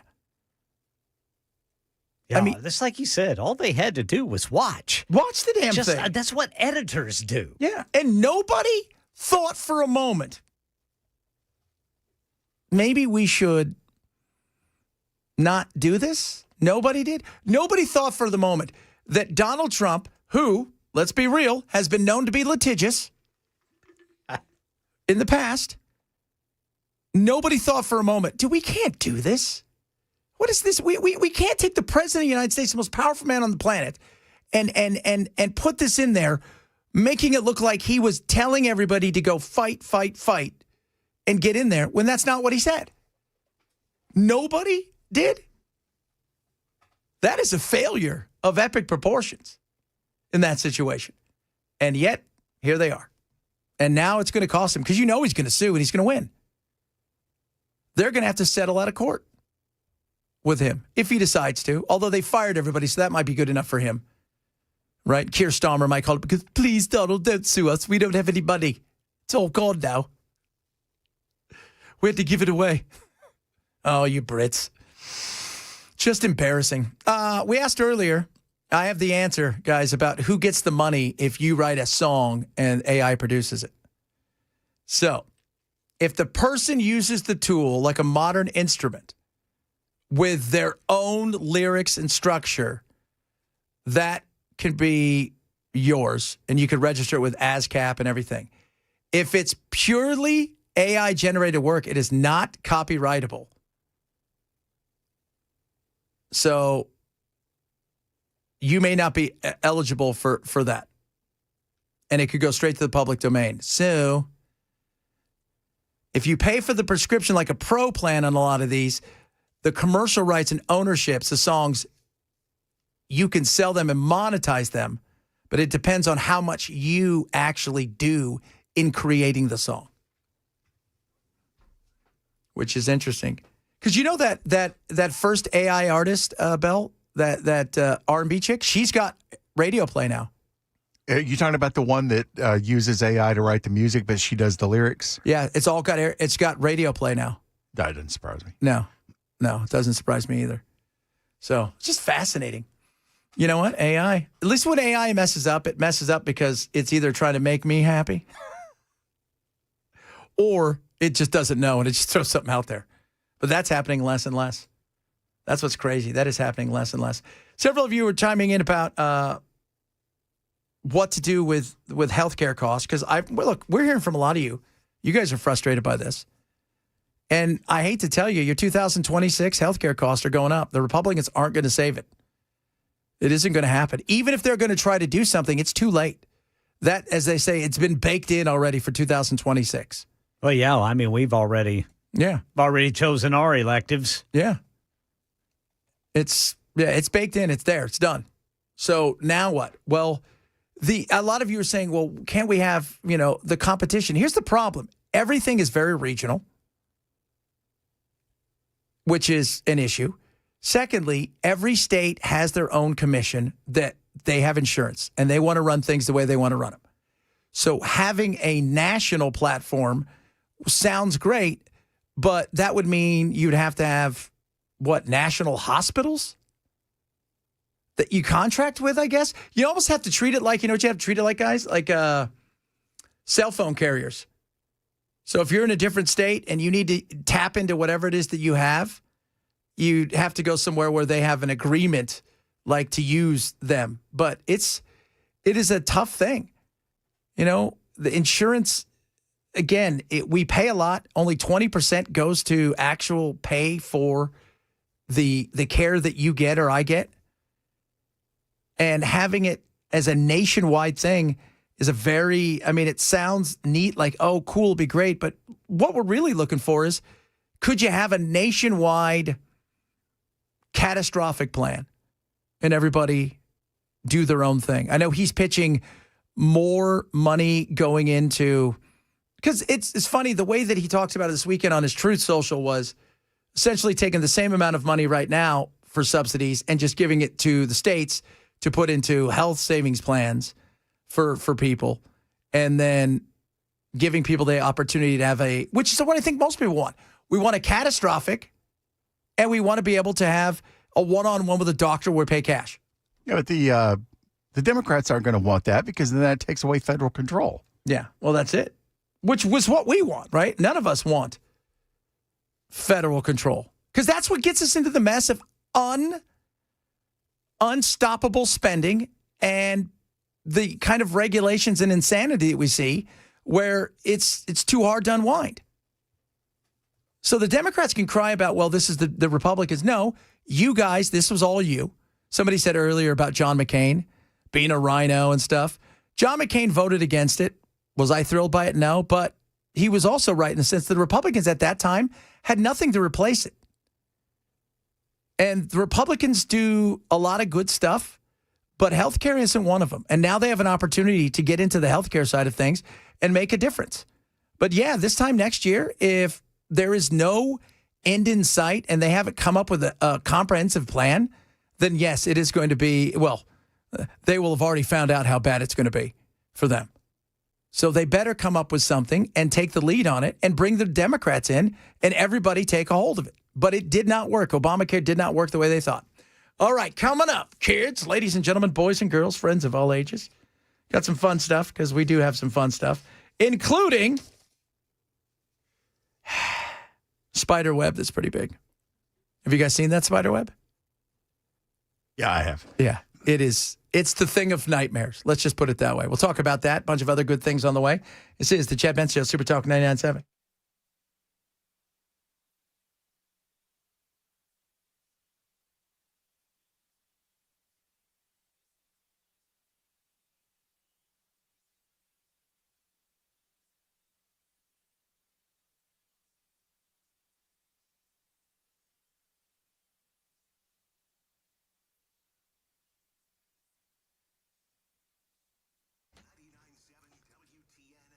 Birch Gold. Let me tell you something.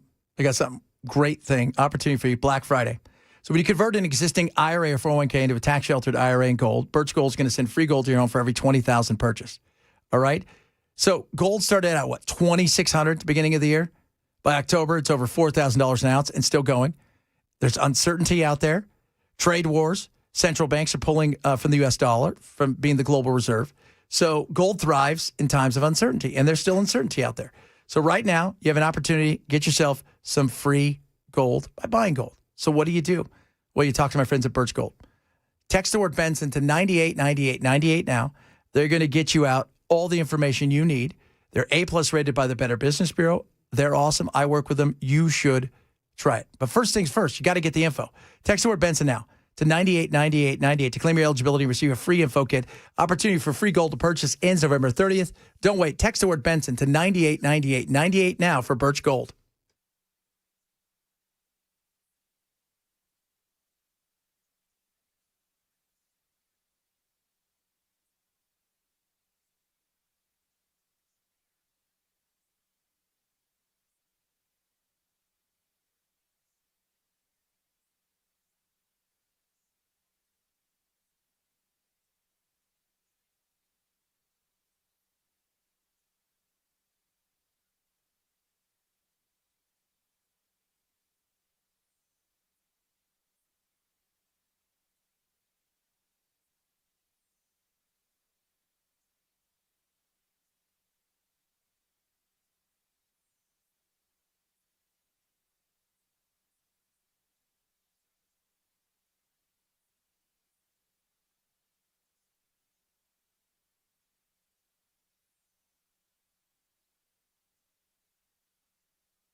All right, guys, tomorrow, Veterans Day, the Pancake Pantry, an iconic restaurant staple in Nashville, is showing gratitude this Veterans Day by offering free meals to active and retired military tomorrow. All right, so check this out. Special offers available at both Hillsborough Village and Downtown Restaurant, located at 220 Malloy.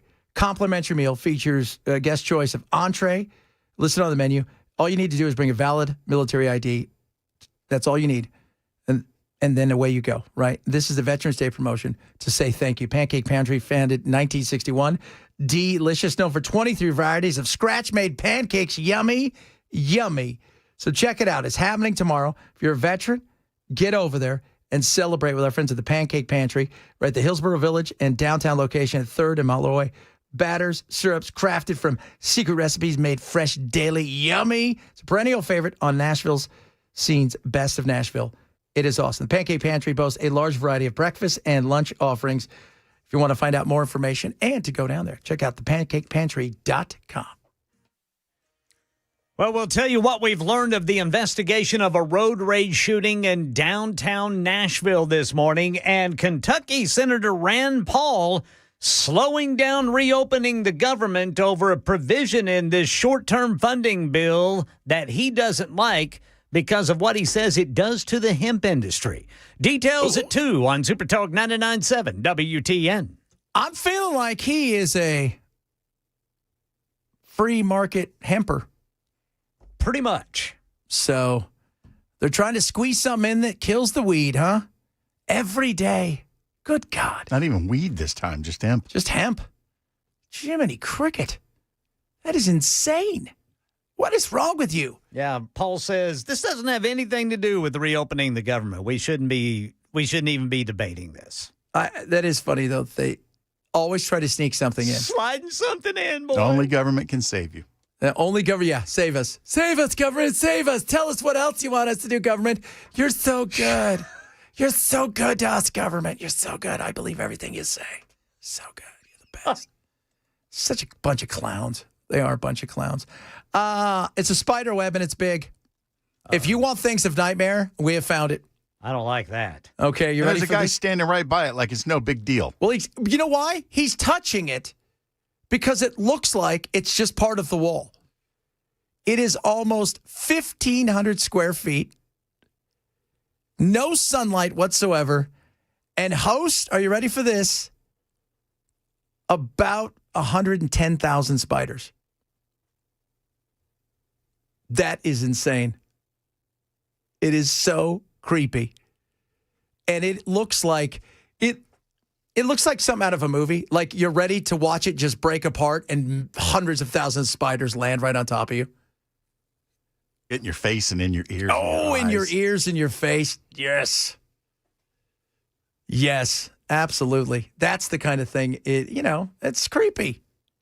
It is. Nature, man. I'm telling you, nature. Nature will mess you up. Will scare the bajiminy out of you every single day. And this has tons of and it's pitch black, too. That's the other thing. Do you think they are wandering around going, that's creepy down here? No, they're spiders. They don't know. They have no idea. It's crazy. And then here's something else about nature that's creepy. Did you see the rat catch a bat? Yes. Yeah, you sent that to me. Isn't that crazy? Bats flying around, a rat's looking. It's pitch black, obviously, because it's night, and where the bats are before they take off. And this rat's just looking around, and one flies by, and it just reaches out. You're mine. I love you. I've always loved you. They are highly intelligent. Yes. Yeah. But it's so creepy. You're like, oh, good. Now rats can catch bats. Yeah. Snatches it right out of the air. Right out of the air. And I'm wondering and the bat's why. probably like, what the hell just happened? Yeah. But, the thing is, it's like, do they eat that? Is that their thing now? I guess so. Oh, my God. It's going to be the great bat and rat war coming in 2026. Just as long as we don't have to wear masks. Nope. Coming up, hour number 3 of the program. We didn't get to the 50-year mortgage. We should touch on that. More on the government shutdown. And now it may still be shut down because of weed.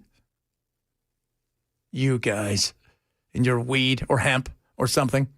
Talk a bit about that as well. Also, Tucker Carlson, the hate for him continues, and it's kind of hilarious. We'll talk a little bit about Ted Cruz losing his mind because he's Ted Cruz. Chad Benson Show, Super Talk 98.7.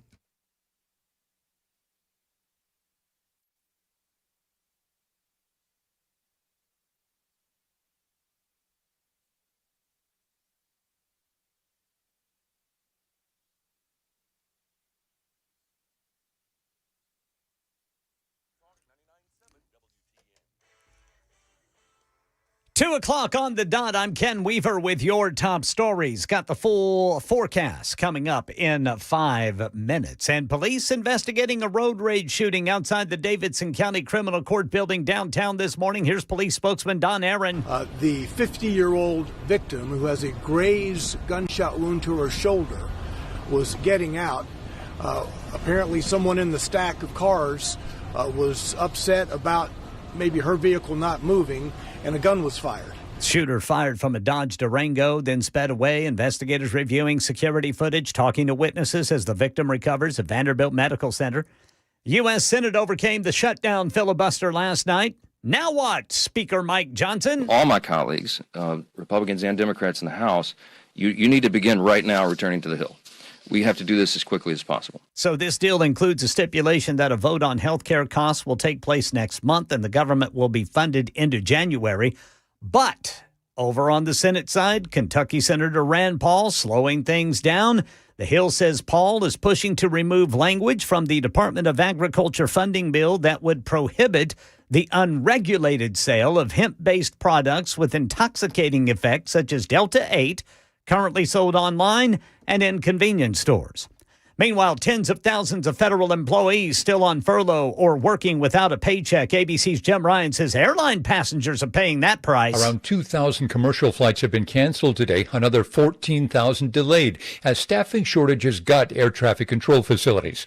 Even when the government reopens, this shutdown isn't a light switch. It's not just on, and it's not just off. Nick Daniels heads the National Air Traffic Controllers Association. If the shutdown is to end tomorrow, controllers still haven't been paid yet. Daniels insists there has been no organized sick-in staged by his group's members. Jim Ryan, ABC News. Well, federal health officials are touting the FDA's decision to remove the black box warning label from hormone replacement therapy drugs used for menopause. Dr. Alicia Jackson is director for the Health and Human Services Advanced Research Project Agency, says hormone therapy is safe and effective. Menopause shortens women's lives. Today, that changes. The black box warning on estrogen, a label based on the flawed, overgeneralized, and misinterpreted WHI study, kept tens of millions of women from accessing this essential hormone. Federal officials say, according to a survey of patients, almost a third of women did not use HRT due to this black box warning. That's the latest news. Weather is next. I'm Ken Weaver, WTN News.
Yeah. Government shutdown. Not so fast, but hold on a second. Now we might be going back to the government shutdown. A lot of stuff happening here. It's because they're trying to get rid of hemp. Why would you try to get rid of hemp? Why are you putting stuff inside of things that don't need it? I think that's a fair thing. Because they're trying to slide it by. They're trying to sneak it in. But why? What would be the usefulness in this moment in time? Some lobbyist somewhere went and said, get this in for me. I'll give you a car. Yeah. So. You want to hear something hilarious? Yeah, I'd like to. Ignacia Fernandez, 27-year-old model and vocalist of the progressive death metal band Decius, has just been crowned Miss Chile and will represent them in the Miss World and Miss USA and Universe pageants. Miss Chile. Yeah. What happened last week in the Miss Universe with... Did you see that? Like, she sang a death metal song, though, as her talent. As you do. Yeah, and she's gorgeous. Oh, yeah. You ain't kidding. Yeah. They all sound like Shakira, dance like Shakira. No, she doesn't sound like Shakira. She sounds like George Corpse Grinder Fisher. Yeah.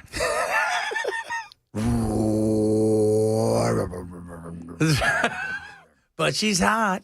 And then last week there was all the Miss Universe, some of them walked out in the middle of a press conference. Oh, because like Miss Mexico got shamed or something for not doing enough online promotion? Yeah, something like that. And they said, I was lost in translation. I don't think it was lost that much in translation. That's all I'm saying. So there was there was backlash. Yeah. Oh, yeah. They all walked out because they thought the guy was making fun of her. Oh. Yeah, you don't do that. Not to Miss Mexico. I don't know how you think you are. No, sir. Hey, did you see last week, that dude who walked up to the president, Scheinbaum, and just just started groping. Just grabbed her boobs? Dude, that is crazy in Mexico, Wait a minute, walked up to... Yeah, so she's like there's like, like Trump would have like a bunch of camera people around him, and she's on the street. Yeah. This guy just like slowly moving closer, and he just goes by and there's a honk honk. Yeah, just puts his arm around her and grabs one. Yeah. Somebody on the security detail got fired. Yeah. I mean, he could have killed her. Yeah, he could have. And this is the day after that guy was murdered. Oh, that's right. That guy you were talking about who picked up his child or something. Grabs her, and she's going to press charges, as she should.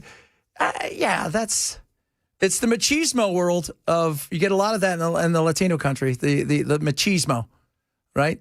They got that macho-ness, but I can't believe, and I think they thought he was a politician, but you just kind of slowly see him sinking in. Yeah, like he's just kind of blending in like he's supposed to be there. And just sure enough, and he's a honk honk. And then the next thing you know, she didn't really get what was going on because there was like a crush of people. But then she realized, oh my God, did I just get groped? And she did. Yeah. And I'm surprised nobody beat the crap out of that guy. I that's what I'm saying, man. I mean, had he intended to do something else, he would have succeeded. Yeah. Yeah. Somebody said it was a message from the cartels. Oh, they send different messages. But here's the thing. The cartels don't mess with the president because the president and the powers that be in Mexico City give them a large path because they all kind of, we're all on the same page, right? Like, you terrorize those neighborhoods, you leave us alone. But that was just so bizarre. What a pig. What a pig. Yeah, man.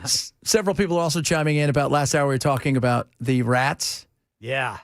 Catching bats in midair. Rat bat. Somebody then said, have you seen the hummingbird get caught by the praying mantis? Interesting. Do you know what the best hunter is in the animal kingdom? Praying mantis? No. Cat? No.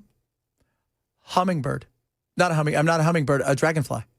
Dragonfly. They kill wasp. 95% of the things they go after, they kill. Nobody's even close to that in the animal kingdom. Yeah, and look at how they fly. Yeah. I mean, they can just like change direction on a dime. And do you know what's a trip? So because they have so many eyes and all this stuff, they, within 2 seconds, can memorize their prey and then all their mannerisms and then think ahead of them. Because it's like almost like they know how to read minds. So creepy. Animal Kingdom's weird. That's how you know there's a God, baby. I remember a couple of summers ago hanging out with my mom and dad's. They kind of live out in the country. And I remember watching red wasp, like fighting off hummingbirds from their feeders. Really? They got a huge red wasp in Oklahoma. And I mean, these things were serious about not wanting those hummingbirds to take all that sweet water you put in their feeders. That is a trip. So there was just a bunch of red wasp all over them. Really? Yeah. And they would just like, I never saw one attack a hummingbird, but the hummingbird didn't want any part of it. Man, no, I wouldn't think so. I mean, but I'm not going to lie, that would have been interesting to watch. Well, one-on-one, yeah, but once the wasp gets overtaken. Yeah. And once the wasp overtakes the hummingbird, it's screwed. Yeah. There's one bird, there's a honey buzzard. Have you ever seen that? No. Honey buzzard looks kind of like an eagle, and it is impervious to bee stings or anything else. And all it does is it'll go straight to a hive and it'll eat everything in its path. And it eats every single one of them. And so, and their feathers are almost like metal. So these things can't pierce them. And it just eats everything. Interesting. Yeah, crazy. Look, now you guys are learning stuff. Don't say that we don't teach you. That's what we do here, kids. We teach you. We teach you. By the way, 50-year mortgage. Who's up for that? A longer fixed-rate mortgage would lower monthly payments, but would also create a higher total cost because of all that interest over 5 decades. Take a $400,000 loan at 6% interest. Under a 30-year mortgage, the monthly payment would be just shy of $2,400. Under a 50-year loan, it drops to just over $2,100, a savings of nearly $300 a month. But over time, that savings is erased by a much larger interest bill, because while the total interest on a 30-year loan would be about $463,000. The interest on a 50-year loan would total more than $860,000. Ken, you and I have talked about this forever, about just the cost of living. Yep. The number one thing in all the research, what do you think it is for people that's holding people back from getting into a house? The down payment. Down payment's the number one thing. Absolutely, not even close. It is the down payment. So if you were typical payments, 20%, right? Even an FHA style loan. So a typical house, median price, USA, across the board, $420,000. So you need to come up with $84,000. How many people have $84,000 sitting around? Right? It's not the payment, because they're already paying that in rent. So if you're a family, if you're a young couple, right, and you're in your 30s and each of you make $50,000 even, right? So we're not talking about making something crazy. You're already paying that, but you're not getting ahead. And it takes you, one of the things, and it's funny because we've talked about this before, but if you go and look at and adjust for inflation from where we are today to where we were, say, in the, 80s, early 90s, the reality is it's not the payment, right? Even the cost of some of the houses, yes, in some areas have gone up exponentially, but it is the time where you would have to wait 2 or 3 years to get enough for a down payment back then. Now, if you're lucky, it's 10 years. And that's if the prices stay the same. Right? That's the other problem. You save up for $84,000. Well, that $420,000 home now is worth $600,000. So now you got to get $120,000. So that's been a huge issue. 40% of renters have less than $1,000 in savings.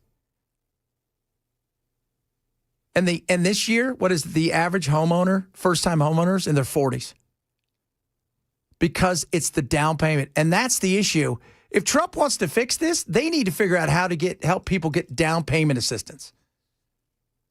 Because unless you got mom or dad willing to help you out in some way, shape, or form, which they're not supposed to, but everybody knows they do, otherwise young people never own a home. I mean, that's the number one thing.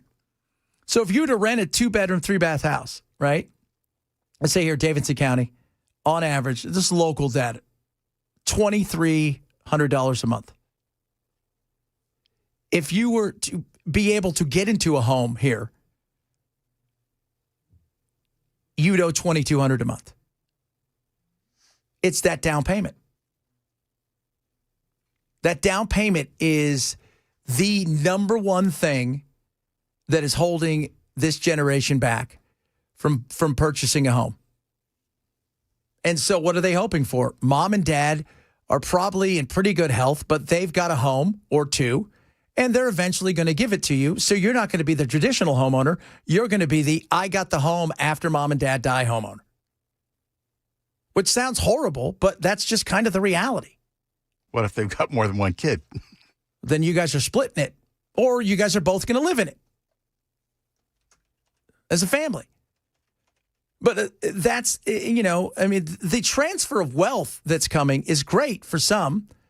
But, if you're in your 30s and you want to own a house, and even if you're doing okay and you're saving $1,000 a month, $1,500 a month, to get to that point where you're even thinking about putting down $20,000 for some, let alone 60 or 80, that's a long way away. And if we really want to fix this, it's good. The best way to do it is to come up with, some sort of assistance for the down payment. Maybe it's the bank truly owns the house until you come up with the down payment. It's almost like a rent to own. But that's the problem that we're finding. It's the down payment. We went through this, the 50-year mortgage, man, the amount of money. Do you realize the amount of years it would take you before you start to build up equity in your house? It's insane.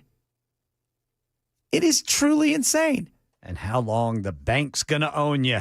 Yeah, 50 years. So if you're 30, you won't own your home clear and free till you're 80. If you stuck with it. I mean, I think a lot of people think, well, here's the thing. It's not like, if your house doubles in price, there's so much, the way they write these things too, it's not like you're walking away with all that money. They're going to want some of their equity in there as well. And you're not going to pay that. I mean, it's just insane. It's like, this is the problem we have. This is it. When I talk to people, man, it's the same thing over and over again. I can't afford the down. You know what'll fix this? What? More government. Well, of course. Dude, more government fixes everything. I've never not met more government that didn't do better. Right? Like, haven't you? So sell it, split the revenue and down payment. That's what somebody said. So there are programs for 3% FHA, but not everybody, qualifies for some of these things. I mean, you got to think about but even then at 3%, if the average house is, if it's 3.5% and the average house is $500,000 or whatever, some people coming up with 20 or 30 grand, how long is that going to take them with the expenses they have? Yes, you can cut it down, but it still takes a while. And you're hoping that the price doesn't shift. Because if it takes you a year to save up $21,000, but all of a sudden that house you want, it's like, yeah, okay, well, we're going to have to downsize again. And I think this is the issue. The number one issue is the down payment. People can afford it. And there's a way I'm sure we can come up with something. But, and yes, also, how much market availability is out there? Because we've talked about it on this show. There are a lot of people out there who are interest rate jailed. They refuse to move because their interest rate is too damn low. And they're not going to sell their house unless they're selling it to a point where they're going to make so much money and they're moving somewhere else and paying cash. Outside of that, they're not doing it. Most people aren't. You're not going to sell your house and downsize and pay more. So there's man, and this is it. I mean, you go and look at our American dream now. People, what were we talking about the other day? People just want to be able to rent by themselves. Like, I mean, some of this stuff I was reading about the American dream, some people just want to own their car outright. Now we got, 72-month loans at $750 a piece a month? And the average age of the car out there right now is at least 12 years old. Yeah. People just, they don't want new car payments. No, they don't. No. 12? Well, and they can't afford them. That's the other side of it. They look up and say, okay, could I credit to qualify? Yes. Even if I got good rates, the car I'm going to get $60,000. And now I'm going to pay $800 a month for 72 months or whatever insane thing that they're putting out there. No. There's stuff's more expensive, and there's no doubt people are holding on longer. And the cars are built better, so they last longer. Some of them. Not all of them, but some of them. Just got to service them. That's it. Which is getting expensive, too. Which is also ridiculous. It's also a car payment. All right, coming up. More good stuff on the way, kids. A lot of good stuff still to come. Tucker Carlson and Ted Cruz. Man, Ted Cruz went off on Tucker, who apparently is the most racist individual in the history of mankind.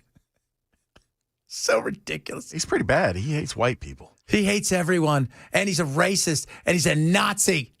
He is. He's in the Luftwaffe. It's the Chad Benson Show. Super Talk 99.7.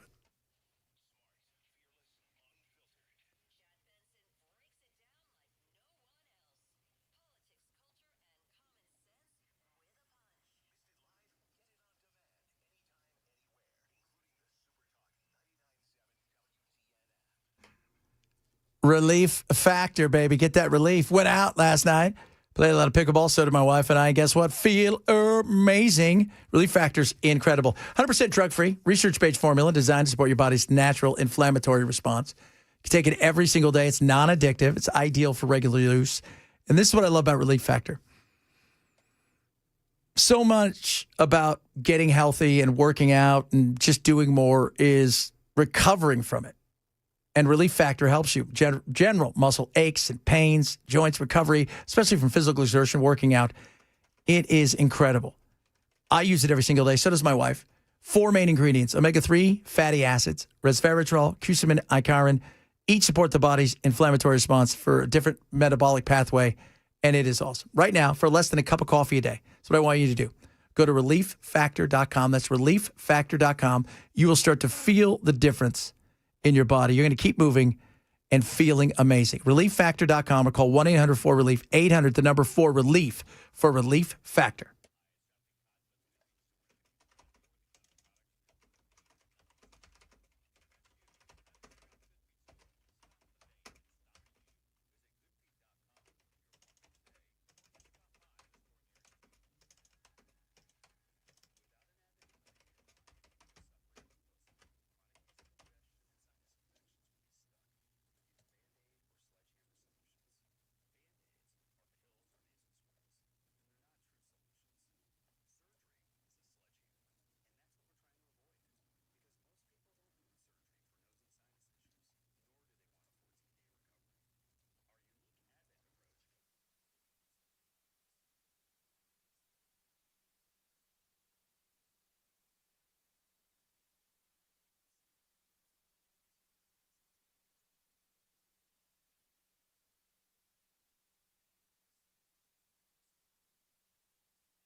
Well, Senate leaders aim to wrap up early this week reopening the government, but Any senator can stall the process, and we'll tell you why Kentucky's Rand Paul is doing just that coming up at 2:30 on Super Talk 99.7 WTN. In December, Democrats will get what they were promised here, which is this vote on extending these tax credits. But we don't expect it to pass in the Senate, and even by some legislative triumph, it passes in the Senate on the part of Democrats. There's very much an open question whether Speaker Mike Johnson would put it on the floor in the House. Right now, it doesn't look like he would. No.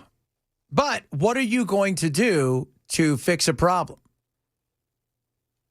And the problem is healthcare is ridiculously not the services where you're talking we're talking about just paying for the right to have an expensive plan that costs you a lot every month.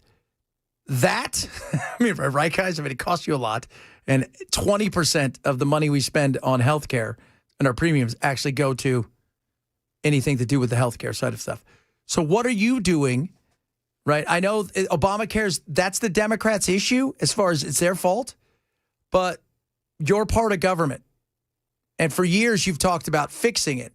Now you've got the opportunity to do so. No, Mike Johnson isn't going to fix it. But you got to think about this. This is what I always tell everybody. Don't think about, well, good, let it fail. Think about the fact that voters are going to look and go, well, you wanted this thing to fail so you could prove us wrong, and you promised everybody you'd have a plan. Where is your plan, and when is it going into play? Because this time next year, we could be talking about the blue wave that swept in because people were pissed and angry that they didn't come out with something. And it's already baked in, by the way. These premiums, they're baked right in. So you better figure something out in this situation.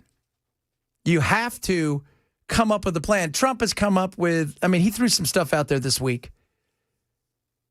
that, a lot of it's talking points. You can't have talking points. You got to have a real plan.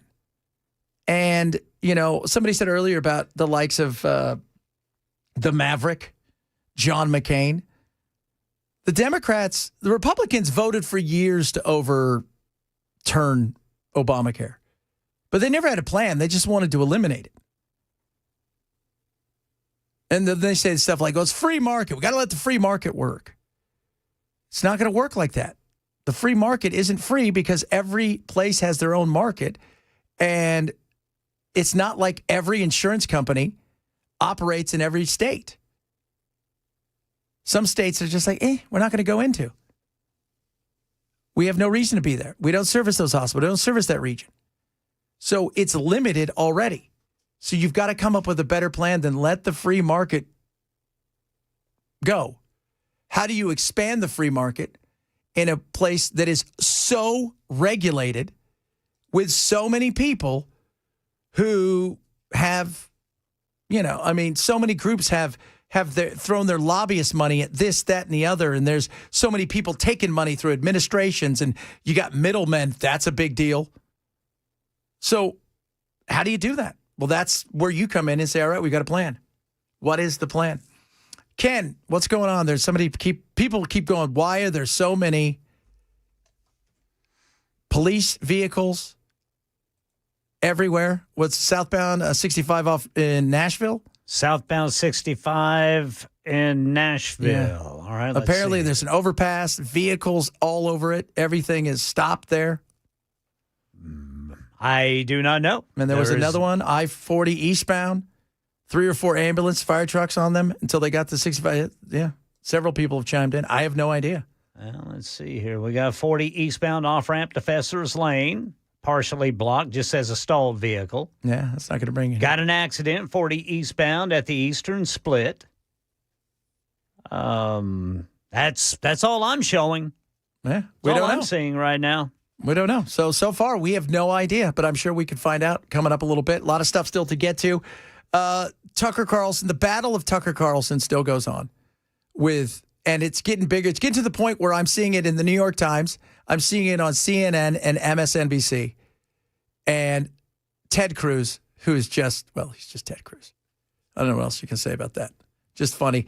Ted goes off on Tucker. Ted goes off on Mondani, which is also another great. We might play some of that because it's just hilarious. Talk a bit about that. Bunch of other stuff still straight ahead. Chad Bench Show, Super Talk 99.7.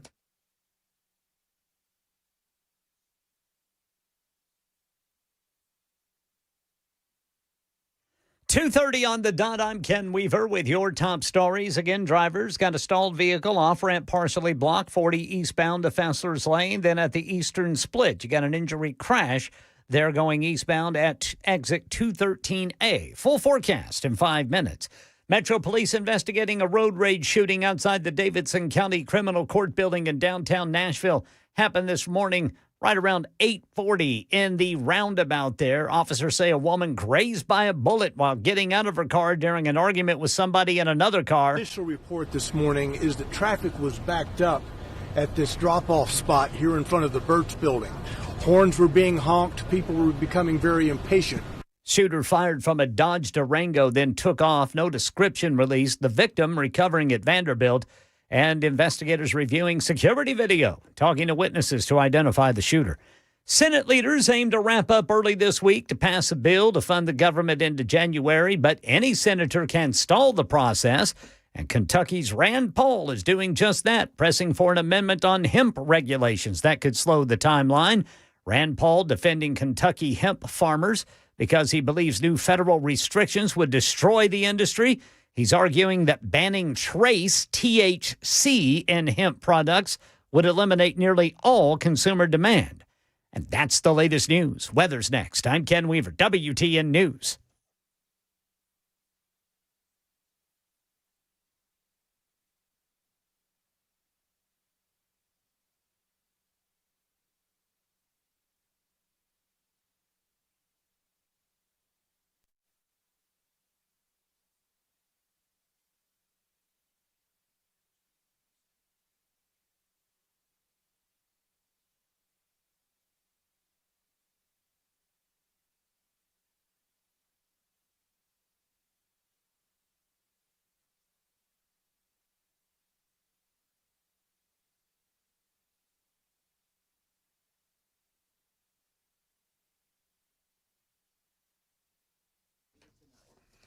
Beacon Capital Management wants to talk to you about all things when it comes to your investments, retirement, and things like long-term care, taxes, estate planning, stuff that sometimes people just don't want to talk about.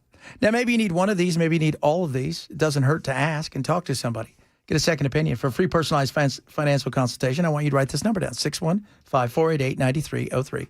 615-488-9303. They can show you all the great things in the one big beautiful bill when it comes to taxes, deductions you might be able to take. But they're limited because these things aren't there forever, but maybe you don't know about them, so why not take advantage of them, including, if you're over 65, an additional senior discount, a deduction up to $6,000. But again, these things have a phase out, so you have to know what they're talking about. And then when it comes to other things like estate planning, tax planning, and long-term care, they can help you with those things as well. They know what they're doing. They're amazing, and they're local. Go talk to them. It is Beacon Capital Management, 615-488-9303, 615-488-9303, or online at beaconcm.com. This is a paid placement.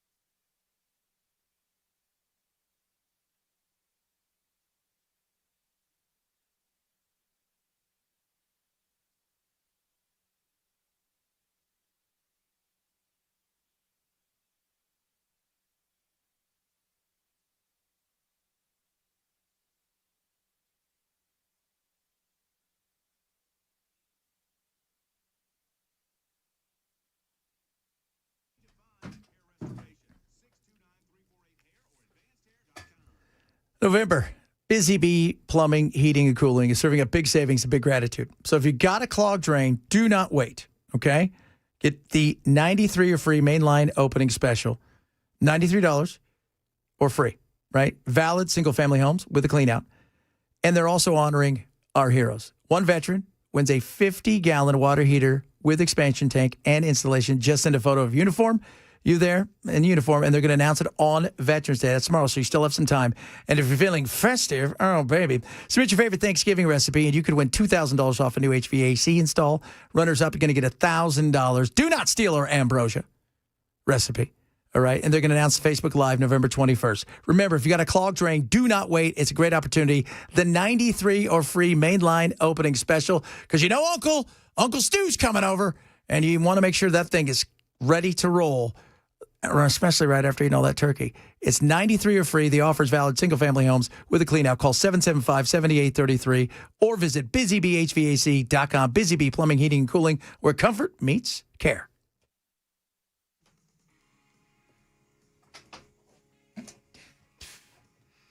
So, I get so much Tucker. The Tucker stuff makes me laugh, right? Because Tucker is... He's an interesting character, right? He was. And he's easily still the most influential character in conservative media. And as I've been saying, whether it's been through the Israel stuff, there are two generations fighting it out in the MAGA world. You've got a younger generation like my brother and his friends who voted for Trump and are pissed and angry. The Epstein stuff, the Israel stuff, it's pissed them off. They don't feel like America was ever put first. The potential to get us into Venezuela, which, by the way, last week, they briefed everybody, so at any given time, if they want to go, they can go. I think an assassination attempt's probably more like it, but still. And then, this is crazy. This generational divide. And one of the things I said, and I talked to my little brother about this, is they listen to Tucker, they listen to, the likes of Rogan. That's where they get their media from, which is understandable. And they talk about the fact that, when people talk about World War II, that is so distant from them, right? Like that for them, for us, that's like talking about, when you were a kid, like the Civil War, right? The World War I, it is so far gone in their minds. They don't understand it. So there's this older generation. And Tucker has done his own thing, and people are pissed and angry about him in the MAGA world because, yes, he says some stuff that's outrageous. He'll admit it. He also knows what he's doing. It's a business side of stuff. Mark Levin, our night guy, comes out and says, I would never give this guy a chance to be on Debate Me, and the usual stuff. His podcast numbers suck. He's in the top 10 podcast. And if we're going to be honest, Mark's not in the 200. Not even close. So, no, Tucker does his own thing. And do I think what he says is right? And a lot of this has to do with the fact there was a big debate over him having Nick Fuentes off. It got to the point where it's on with Bill Maher talking about this weekend. Tucker Carlson used to be the guy in the bow tie. Tucker Carlson was like the old school kind of country club Republican. And then he became, I don't know what, he's like the world's oldest groyper because he started having on Holocaust deniers. He started to be the I'm just asking questions guy, questions like, who do you think was the good guys in World War II? Really stupid questions, but he's just asking questions. Yeah, just asking questions. And look, he's brought up some crazy stuff, and he's got people on that push back on certain things and ask some serious questions about, look, I've been asking serious questions. I always tell everybody, I don't know who else on radio has pushed back on Israel like I have. And I have, got yelled at, paid the price for it, been throttled down on all my social media in a lot of ways because of it. And it had nothing to do with whether or not I like Israel. It had all to do with whether or not we should be funding a war and funding a country using our tax dollars to do what they were doing. No, I don't think we should have. And as friends, we told him no. But yeah, he pushes, and he had Nick on. And Nick Fuentes is a giant troll. So now we had on this guy, this Fuentes guy, and never challenged him. Then the American Heritage Foundation got involved. They're the people behind, I think, the Project 2025, the Heritage Foundation. They're a very big Republican group. And the head of the Heritage Foundation came out and he attacked the people who were attacking Tucker Carlson for giving him this friendly interview. This guy, Kevin Roberts, head of the Heritage Foundation, he said, well, we shouldn't attack Carl Carlson. When we disagree with a person's thoughts and opinions, we challenge those ideas in debate. Except Kevin Roberts, whoever the you are, that's not what Tucker Carlson did. He didn't challenge him. So now there's this war in the Republican Party, and I want to ask two questions about that and then about which party seems to be having a bigger problem with anti-Semitism, because it seems like both parties now have an anti-Semitic wing. Is that a wrong assessment? No, that's a right assessment. I mean, it's like asking Jews, like, where would you rather go back to, Germany or Egypt? Like, both places are bad.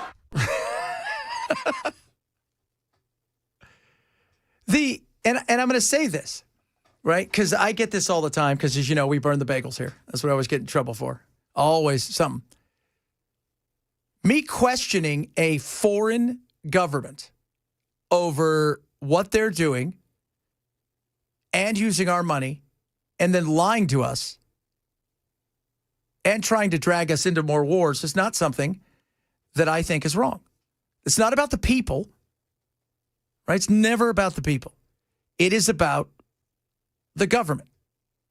And if we can't question things, that's wrong. I mean, that's the whole point. Doesn't mean you're going to be perfect. Doesn't mean that you're not trolling, because he trolls, let's be real. But you should be able to question certain things. And that's where this came. And by the way, the massive divide here, a younger group of people look at somebody like Tucker and say, yeah, I'm with him. Israel's had way too much over us. We spend way too much money. Even today, Laura Loomer came out. Laura Loomer, by the way, who calls everybody an anti-Semite. Everybody came out and says it's time for Israel to stand on their own 2 feet. Right? We don't need to be funding some of this stuff, which I thought was kind of a shock. Well, America first. That's what we were told. No more wars, America first. So, yeah. Do I think it's right to question? 100%. We should always question. Do I think Tucker has on some people with some crazy ideas? Of course he does. You know? And he's had some people on, by the way, with some ideas that, you know, that, look, Winston Churchill was the bad guy in World War II. Do I think he was the bad guy in World War II? No, I do not. Do I think that Hitler was the good guy? I do not. By the way, there was a lot of talk before we got fully in the war that we should have teamed up with the Nazis. Well, at the time, it was just the German military to go after communism, because communism in our mind was a greater threat. But we made the right decision. But still, questioning is not the same thing as hating. Nick Fuentes has a disdain for all things, for blacks, for poor white trash, for anybody that's, yes. And I think a vast majority, I do think a vast majority, I may be wrong, I think it's show. It is. It's show. But you should be able to question in this country. You should be able to ask questions. But we don't do that. The whole thing nowadays is fear. Fear rules absolutely. 100%. Fear rules. Tell everybody the world's coming to an end and that you're the only ones, right, that can save them from the demise that's coming. Nobody else can. Nobody else. Nobody else. And that's what makes me laugh. This person I'm going to see here, this Jew is just fine being conservative, and I don't think your feelings about Israel make you an anti-Semite. What Carlson is doing most certainly is. Well, what's he doing that makes him that way? I mean, he asked some questions. I mean, it's fair. Having Nick Fuentes off, and yeah, should he have pushed back a little bit more? I would have. But I'm not going to fight with Nick. I want to have a conversation. And I think that's the other part of it, too. he and Ted Cruz went at it because Ted Cruz also called him some names, right? And let's be real. Ted's first things out there were what?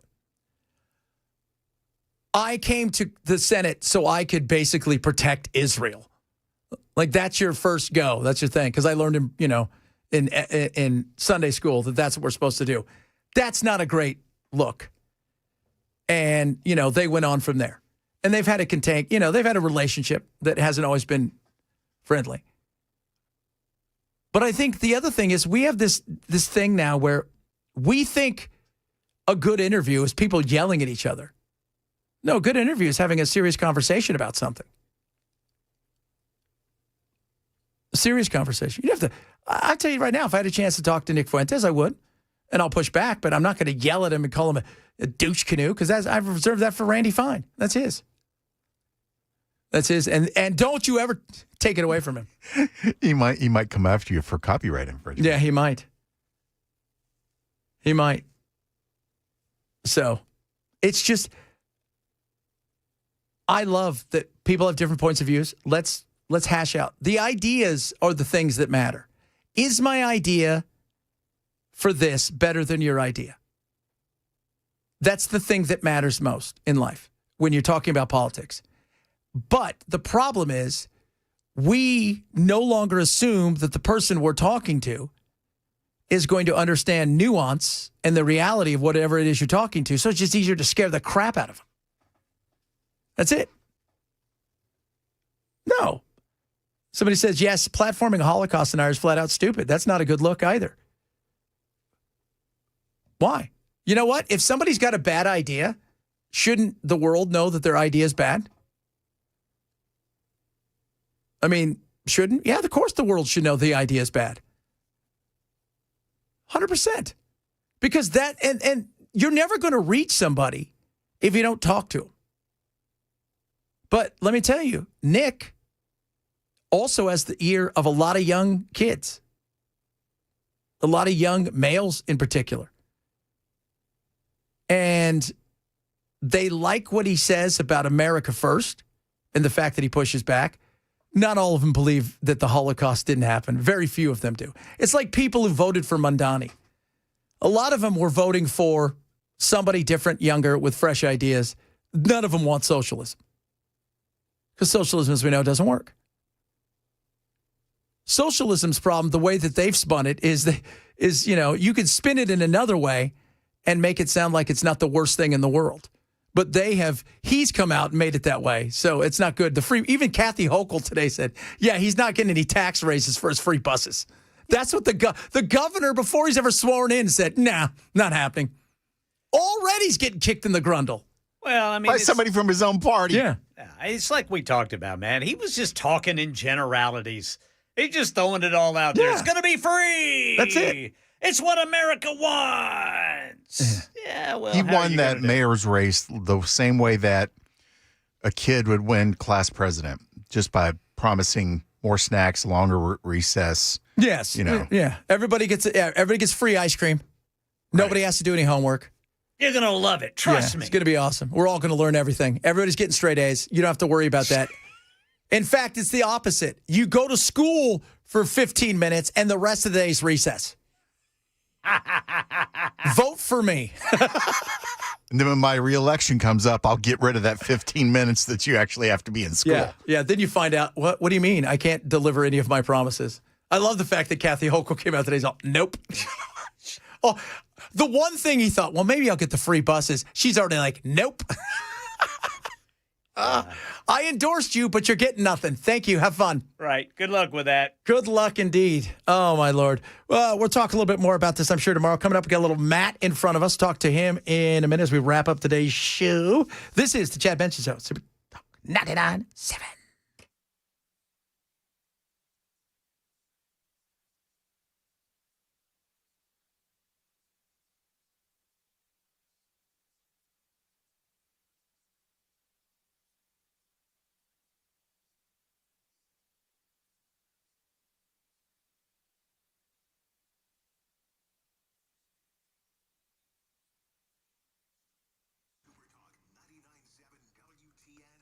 Gold, gold, gold, birch gold.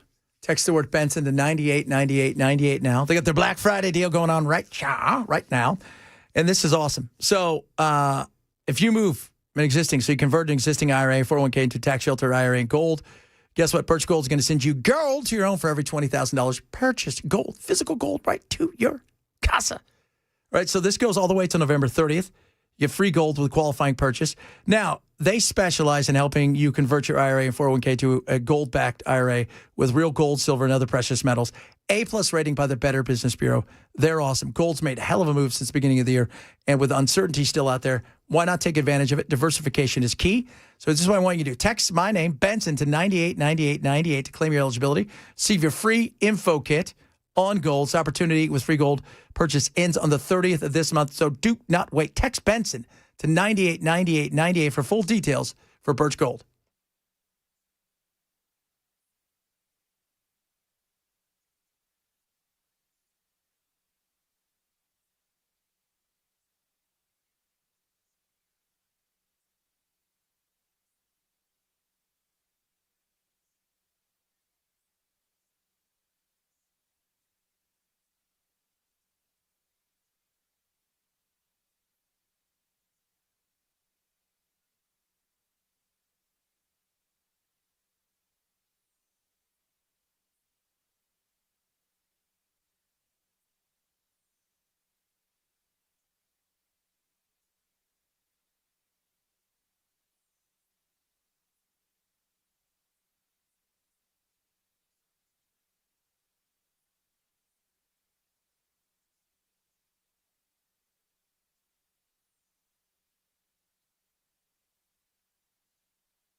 It's the incredible shrinking chair. Matt's with us today. I changed this chair out because I was hoping it would be better. I did that on Friday for a guest, for Freddie O'Connell, and it is not better. No, you did that so you could sit above him and peer down upon him. Oh, that's right. The old, I think David Letterman did that trick. I think Paul Bear Bryant was always Yeah. He did that trick. He shaved the legs off of the sofa in his office so that the sofa was lower than his desk so he could. It's what the emperor Power move. The emperor back in the day in Japan, where you could not be at the same height as the emperor or above him. And MacArthur's like, no. Tall guys have to squat. Yeah. He took a picture with him because he wanted the world to see how much gianter he was. Look at the giantness of me. That's nice. What's up? What you guys? What's going on there, How Chad? did you and Freddie get along?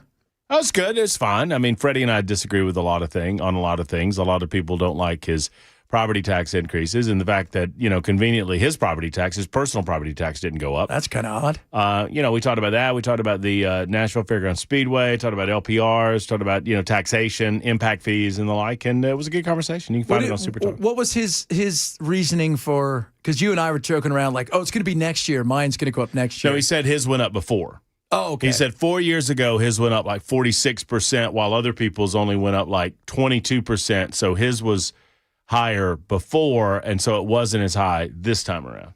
Oh. And said that his neighbors, it was the same thing. Okay. He says Germantown was already sky high or whatever, or Salem Town, wherever he lives. So but Freddie is what Freddie is. Freddie, some of the crime numbers are going down. He's taking some credit for that, but in his, to his defense, he said it's not enough and we need to do more. We talked about LPRs SROs in schools, because apparently they're getting to the excuse for not bringing school resource officers into elementary schools in the Metro Nashville system was that they didn't have enough police officers.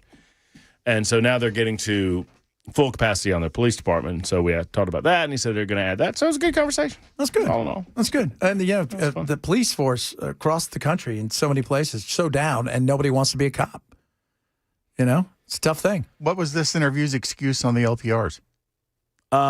Same thing, that he couldn't get it through. They've already approved LPRs. The city council approved license plate readers in Nashville. Yeah. And it was up to the mayor's office to bring contracts back before the city council that has approved them to approve the contracts. Freddie's argument is, well, it's a new city council now because it's been so long since that was approved, and I could not get the contracts approved by this city council, to which I say, well, isn't that your job? You claim you want them. Isn't it your job to sit down with individual city councils, hear their objections, and to figure out, to lead? And he says that he can't get the votes. Well, not only that, you're not going to get a positive vote when you don't even turn the contracts over. You would think what you would do is bring almost like a bidding thing, 3 or 4 contracts in and say, look, these are the people that we're looking to work with. This is what they're offering. Which one of these ones you guys think we could work with? Or bring the one that you think is the best contract that has been presented to your office to the city council and get a vote. Yeah. And at very least, you're bringing it to the public's attention.